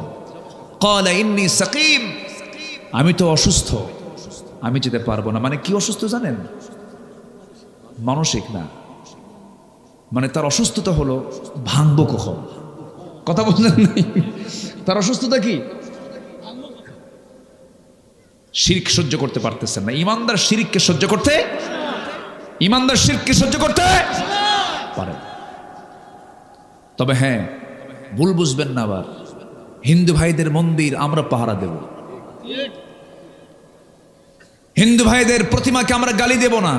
লা তাসুব্বুল আসনাম, তোমরা কোনো মূর্তিকে গালি দিও না। তোমরা তাদের মূর্তিকে গালি দেবে, তারা তোমাদের রবকে গালি দিবে। ইসলাম কত উদার দেখেন। আমার দেশের মন্দিরগুলো আমরা পাহারা দেই, আর পার্শ্ববর্তী দেশের আল্লাহর ঘর মসজিদকে তারা ভেঙ্গে চুরমার করে দেয়। তাদের কাছ থেকে আমাদের শেখার কিছু নাই, কোনো কিছু শেখার নাই। সম্মানিত ভাইয়েরা, কষ্ট পাচ্ছেন নাকি আপনারা? মূর্তি নিয়ে মনে খুব টেনশন করতেছেন, আমি যাবো না, আমি খুব অসুস্থ। কি সমস্যা? কে? মূর্তি নিয়ে সমস্যা। ইন্নী সাকিব, যাও তোমরা চলে যাও। চলে গেছে। ওনার তো মাথা গরম, হাতে একখান নিছেন, একটা অস্ত্র নিয়ে, কুঠার নিয়ে চলে গেছেন কাছাকাছি। সমস্ত মূর্তিগুলোর সঙ্গে কথা বলতেছেন, এই কথা কথা। কেউ কোনো কথা কয় না। সবগুলোর মাথা ভেঙ্গে বড়টার গলায় ঝুলায় রাখছেন। কোটারটা ঝুলায় রেখে বলতেছে যে তোর যারা বান্দা আসবে, সে যখন প্রশ্ন করবে কে ভাঙছে কে ভাঙছে, তুই বলবি ইব্রাহিম ইব্রাহিম। আল্লাহু আকবার বলবেন। তুই বলবি কি? ইব্রাহিম। ওর কি ক্ষমতা আছে? ক্ষমতা নেই। আমার বন্ধুগণ, ইব্রাহিম আলাইহিস সালাতু ওয়াস সালাম শিরক উৎখাত করার জন্য কি স্ট্রাগলটা তিনি করলেন, কি সংগ্রাম তিনি করলেন। গোটা টোটাল স্টেট তার বিরুদ্ধে চলে গেল, এমন ষড়যন্ত্র করলো, এমন পরিকল্পনা তারা সাজালো, সম্পূর্ণ মামলা প্রস্তুত করে তারা আইন পাশ হলো, তাকে আগুনে পুড়ে মারো। কিসে পুড়ে মারো? আগুনে পুড়ে মারো। আমার বন্ধুগণ, ইব্রাহিম আলাইহিস সালাতু ওয়াস সালাম ওই মূর্তিগুলোকে ভাঙার সময় বলেছিলেন, ফারাগা ইলা আলিহাতিহিম ফাকালা আলা তাকুলুন মা লাকুম লা তাতিকুন ফারাগা আলাইহিম। দেবতাকে সাথে নিয়েছি। হঠাৎ করে আমার পেশাবের চাপ লাগলো, প্রকৃতির চাপ, খুব বেশি আসার কারণে আমি থাকতে পারলাম না, সঙ্গে আমার দেবতাকে কেমন করে নিয়ে যাই। দেবতাকে সম্মান করে উঁচু একটা জায়গায় রেখে আড়ালে চলে গেলাম শৌচকার্য করার জন্য। শৌচকার্য কমপ্লিট করে এসে দেখি হুজুর আমার সেই দেবতার মাথা থেকে পা পর্যন্ত ভিজা। ভাবলাম রহমতের পানি, রহমতের পানি মনে করে আমার জিহ্বাতে এমন লেহন দিলাম, এমন একটা চাটন দিলাম, দেখি আমতা আমতা গন্ধ। সামনের দিকে চায় দেখি হুজুর কুকুরটা লেজ গুটায় গুটায়া যায়। ভাবলাম এটাই তো কাম সারছে, আমি কি চাটলাম। এমন রাগ উঠছে হুজুর, আমি মনে মনে চিন্তা করলাম সারা জীবন আমি তোর গোলামি করে গেলাম, তোকে সৌভাগ্যের প্রতীক মনে করলাম, তুই নিজের অস্তিত্ব নিজে রক্ষা করতে পারিস না, যা আমি তোর গোলামি করব না। এমন একটা আসার মানলাম, এক আসারে ভেঙ্গে চুরমার করে আপনার কাছে এসে আমি এমন রবের সন্ধান পেয়েছি যে রবটা হলেন তাবারাকাল্লাযী বিয়াদিহিল মুলকু ওয়া হুয়া আলা কুল্লি শাইইন কাদির। আমার নবীজি কথাগুলো শুনতেছিলেন, মুস্কি মুস্কি হাসি মারলেন, আর সাহাবা একরাম একটা আওয়াজ দিয়ে হাসলেন, জোরে বলেন সুবহানাল্লাহ। আমার বন্ধুগণ, ভুল বোঝা যাবে না। আবার ঝড়ের রাতে একটা পাখি যেমন তার বাচ্চাগুলোকে তার দুই ডানার মধ্যে সমস্ত ঝড় থেকে বাঁচানোর জন্য চেষ্টা করে, একটা মুসলিম রাষ্ট্রে মুসলিম জনপদে অন্য ধর্মের মানুষ ঝড়ের রাতে পাখির ছানাগুলোকে যেমন পাখি আগলে রাখে, মুসলমানদের দায়িত্ব হলো অন্য ধর্মের মানুষকে এমনই করে আগলে রাখা। আলহামদুলিল্লাহ বলেন। ভুল বোঝা যাবে না। আমার বক্তৃতাকে আবার কাটিং করবেন না, উল্টাপাল্টা করবেন না, এগুলি স্পর্শকাতর কথা। ইব্রাহিম আলাইহিস সালাতু ওয়াস সালাম যখন স্ট্রেট কথা বলে দিলেন, তারা লজ্জিত হলো, কিন্তু অন্যদিকে তারা আইন পাশ করে ফেললো। তারা বলল নিঃসন্দেহে এটা ইব্রাহিমের কাজ, ওকে ধরো। ধরা হলো। আল্লাহর কাছে কাঁদো, পৃথিবী আমার আসলেই তো, পৃথিবীর জীবনটা হচ্ছে আমার জন্য একটা মায়া মরিচিকা, একটা প্রতারণা, একটা ফাঁদ। কিছুক্ষণ পর আমি এমনি চলে যাচ্ছি, অথবা এখনই চলে যাচ্ছি। কার কাছে? আসতে বলবেন না, কার কাছে? এটা মাথায় নিয়ে চলবা। ওই সমস্ত নেতৃত্ব মানবা না যারা নামাজের কথা বলে না, যারা দ্বীনের কথা বলে না, যারা তোমার হাতে ইয়াবা তুলে দেয়, যারা মদের বোতল তুলে দেয়, যারা জেনা করার জন্য নারী তুলে দেয়, ওই সমস্ত নেতৃত্বের মুখে আমরা থুতু মারি, জুতা মারি। যাব না সেই দিকে। জোরে বলি ইনশাআল্লাহ, আরো জোরে বলি ইনশাআল্লাহ। মদ খাওয়া কি? আরো জোরে। আজকে পৃথিবীতে বড় বড় যে বিজনেস গুলো চলো, অবৈধ বিজনেস আছে, সেখানে আল খামরু উম্মুল খাবাইস, মদ হলো সমস্ত পাপের মা। সমস্ত পাপের কি মা? কোন এক আল্লাহওয়ালা তিনি এক নগরে বসবাস করতেন। সেই নগরে এক পতিতার বসবাস ছিল। পতিতা ভাবলো জীবনে বহু পুরুষের জীবন নষ্ট করেছি, এই উলিকে ধরবো। ফুসলায় থেকে ঘরের মধ্যে তুলে বলতেছে, শোনো, আমি হলাম এই নগরের একজন পতিতা, তুমি হচ্ছে হিমের মতো ইমান করতে পারে অগ্নিকুণ্ডে খুব সোরাত এক গুলিস্তান। জোরে বলুন আল্লাহু আকবার। আজও যদি মুসলমানদের ভিতরে সেই ইব্রাহিমের ইমান যদি লালন, ইমান আনতে হবে ইব্রাহিমের মতো। কার মতো বলেন? ইব্রাহিমের মতো। আমার বন্ধুগণ, তিনি জীবনে তিনটা হিকমতপূর্ণ কথা বলেছেন। তিনি বলেছেন, আমি অসুস্থ, আল্লাহর নির্দেশ, আল্লাহর যদি নির্দেশ থাকে আমার কোনো কথা নেই, আপনি চলে যান, আল্লাহ আমাকে বাঁচাবেন। জোরে বলুন সুবহানাল্লাহ। আল্লাহ তাআলা হাজেরাকে এত সম্মান দিয়েছেন যে হাজেরার দৌড়টা পর্যন্ত মডেল বানায়া দিয়েছেন। সব হাজেরার মডেল ফলো করে। আল্লাহর নাম ভুলেন নাই। সাফা থেকে শুরু করলেন মারওয়া, মারওয়া থেকে শুরু করলেন সাফা। 7 বার তিনি চক্কর দিলেন। মাঝখানে একটা জায়গায় যে একটু দৌড় মেরেছেন, সেই দৌড়টাও হাজিরা মারে। জোরে করে আল্লাহু আকবার। মারে না? মারে না? দৌড়টা মারে, সাইটা করে। ইন্নাস সাফা ওয়াল মারওয়াতা মিন শাআইরিল্লাহ। জোরে বলুন আল্লাহু আকবার। আমার বন্ধুগণ, হাজর আলাইহিস সালাতু ওয়াস সালামের গর্ভ থেকে সন্তান ভূমিষ্ঠ হয়ে গেল, ইসমাইলের জন্ম হয়ে গেল। বয়সটা যখন মোটামুটি পছন্দের মতো বয়স 7 থেকে 8 বছর যখন বয়স হয়ে গেল, আল্লাহ বলছেন ইব্রাহিম কোনো উপায় না, আরেকটা পরীক্ষা। ইন্নী আরা ফিল মানামি আন্নী আযবাহুক, আমার কলিজার টুকরা ইসমাইল স্বপ্নে দেখলাম আমি তোরে জবাহ করি। ইয়া আবাতি ফাআল মা তু'মারু সাতাজিদুনি ইনশাআল্লাহু মিনাস সাবিরিন। আব্বা, আপনি যা দেখতে পেয়েছেন স্বপ্নে, আপনি তা বাস্তব করেন। আপনার সন্তান কিন্তু ধৈর্যহীন নয়, ধৈর্যশীল। তরবারির নিচে আমার গলাটা আমি আপনি দিয়ে দেব। জোরে কান সুবহানাল্লাহ, জোরে কান সুবহানাল্লাহ। আল্লাহ কোরবানি কবুল করে নিলেন। আল্লাহ তার মনের খবরটা তিনি বুঝতে পারলেন, ইব্রাহিম আমাকে সবচেয়ে বেশি ভালোবাসে। এই কোরবানির প্রচলন আজও দুনিয়াতে আছে না নাই? এটা কোন নবীর সুন্নাত? বলেন কোন নবীর? কোন নবীর? আমার বন্ধুগণ, আল্লাহর ঘরে যে কাবা নির্মাণ করা হলো, মিস্ত্রি ছিলেন ইব্রাহিম আলাইহিস সালাতু ওয়াস সালাম, তার যোগান ছিলেন, হেল্পার ছিলেন কোন নবী বলেন? ইসমাঈল আলাইহিস সালাম। ওয়া ইদ ইয়ারফাউ ইব্রাহিমুল কাওয়াইদা মিনাল বাইতি ওয়া ইসমাঈল। আল্লাহু আকবার। একটা পাথর, এখনো সেই পাথর আছে না নাই বলেন? ওই পাথরের উপর দাঁড়িয়ে দাঁড়িয়ে লিফটের মতো কাজ করত। পাথরটা উঁচু নিচু হতো। হ্যাঁ জি, পারদাগো আছে জি, আলহামদুলিল্লাহ। তো সেই পাথরটা এখনো আছে। এই স্মৃতিচিহ্নগুলো আমাদের সবার দেখার দরকার আছে না নাই?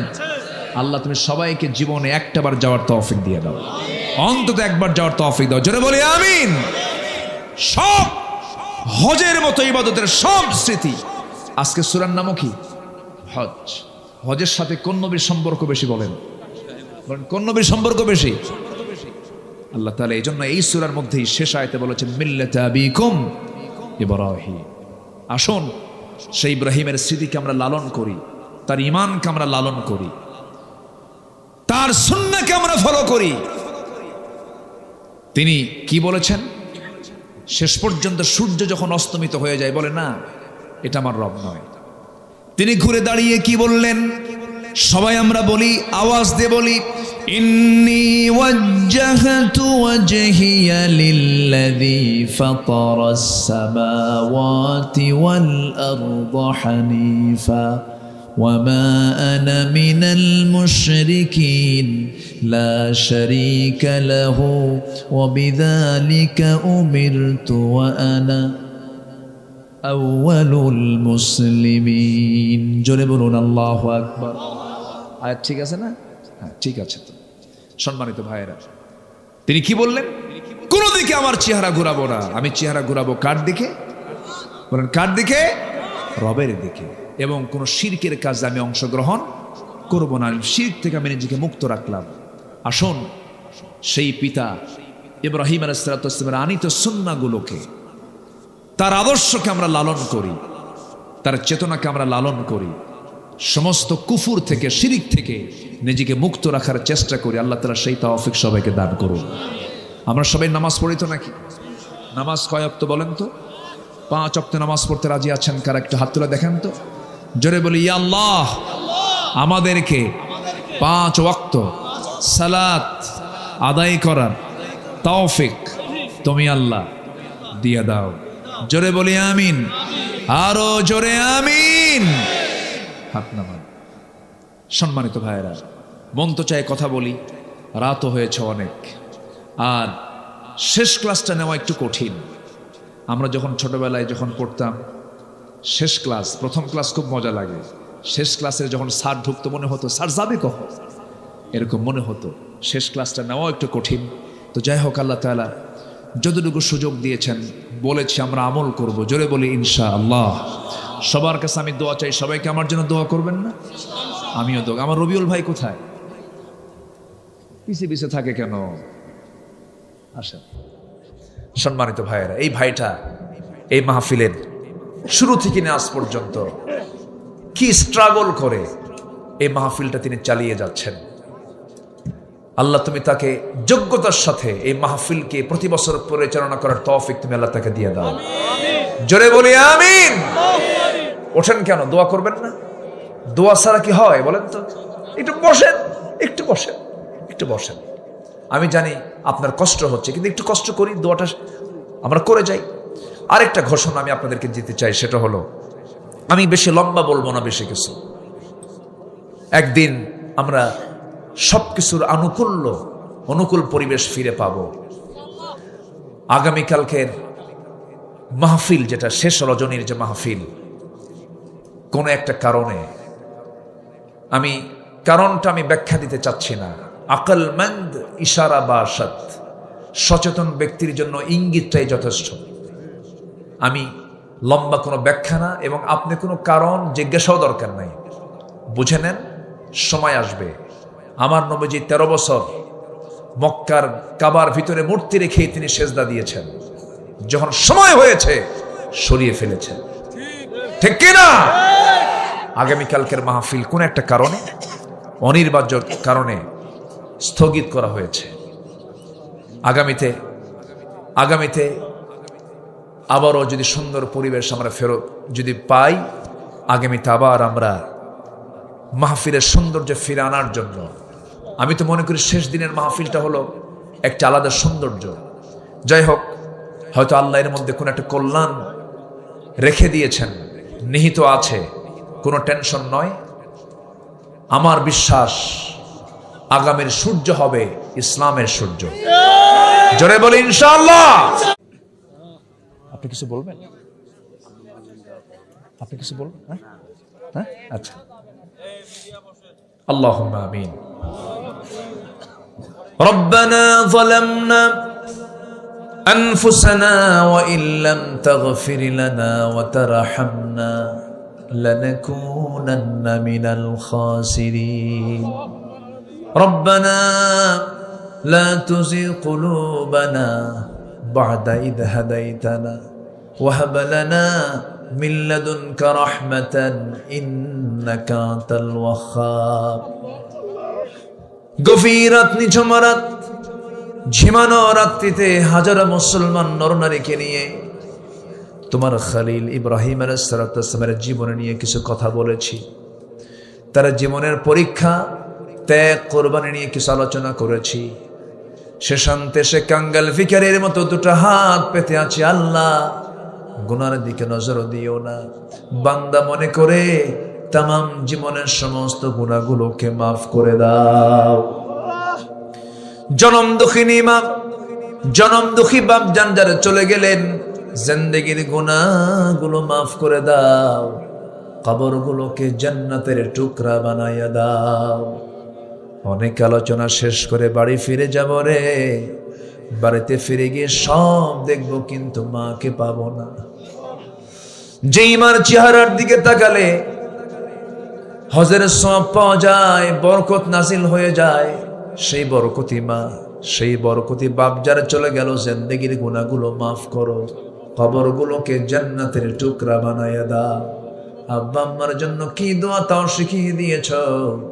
চক্ষু বন্ধ করুন, হাত একটু উঁচু করুন, আওয়াজ দিয়ে আমার সঙ্গে সবাই বলুন, রব্বির হামহুমা কামা রব্বায়ানি সগীরা। রব্বির হামহুমা কামা রব্বায়ানি সগীরা। রব্বির হামহুমা কামা রব্বায়ানি সগীরা। আশপাশে কত মাইয়াত শুয়ে আছে আল্লাহ বাঁশবাড়িয়ার মাটিতে। কবর বাসে যত আছে ইমানি হালত না বিদায় নিয়েছেন, কবরগুলোকে জান্নাতের টুকরা বানাইয়া দাও। আয় আল্লাহ তাআলা, এই মাহফিলটা আয়োজন করতে গিয়ে কত সময়, কত শ্রম, কত কষ্ট স্বীকার করতে হয়েছে। আল্লাহ, যারা আয়োজন করেছেন, যারা পরিশ্রম করেছেন, যারা আসছেন, মেহেরবানি করে মাহফিলটা আমাদের সবার জন্য নাজাতের মাধ্যম তুমি আল্লাহ বানাইয়া দিও। রবিউল ইসলাম একজন ভাগ্যবান মানুষের নাম, তুমি তার খেদমতকে কবুল করে নাও। তুমি তার ব্যবসায় বরকত দিয়ে দাও। সন্তানগুলোকে আল্লাহওয়ালা বানায়া নাও। পরিবারের প্রতি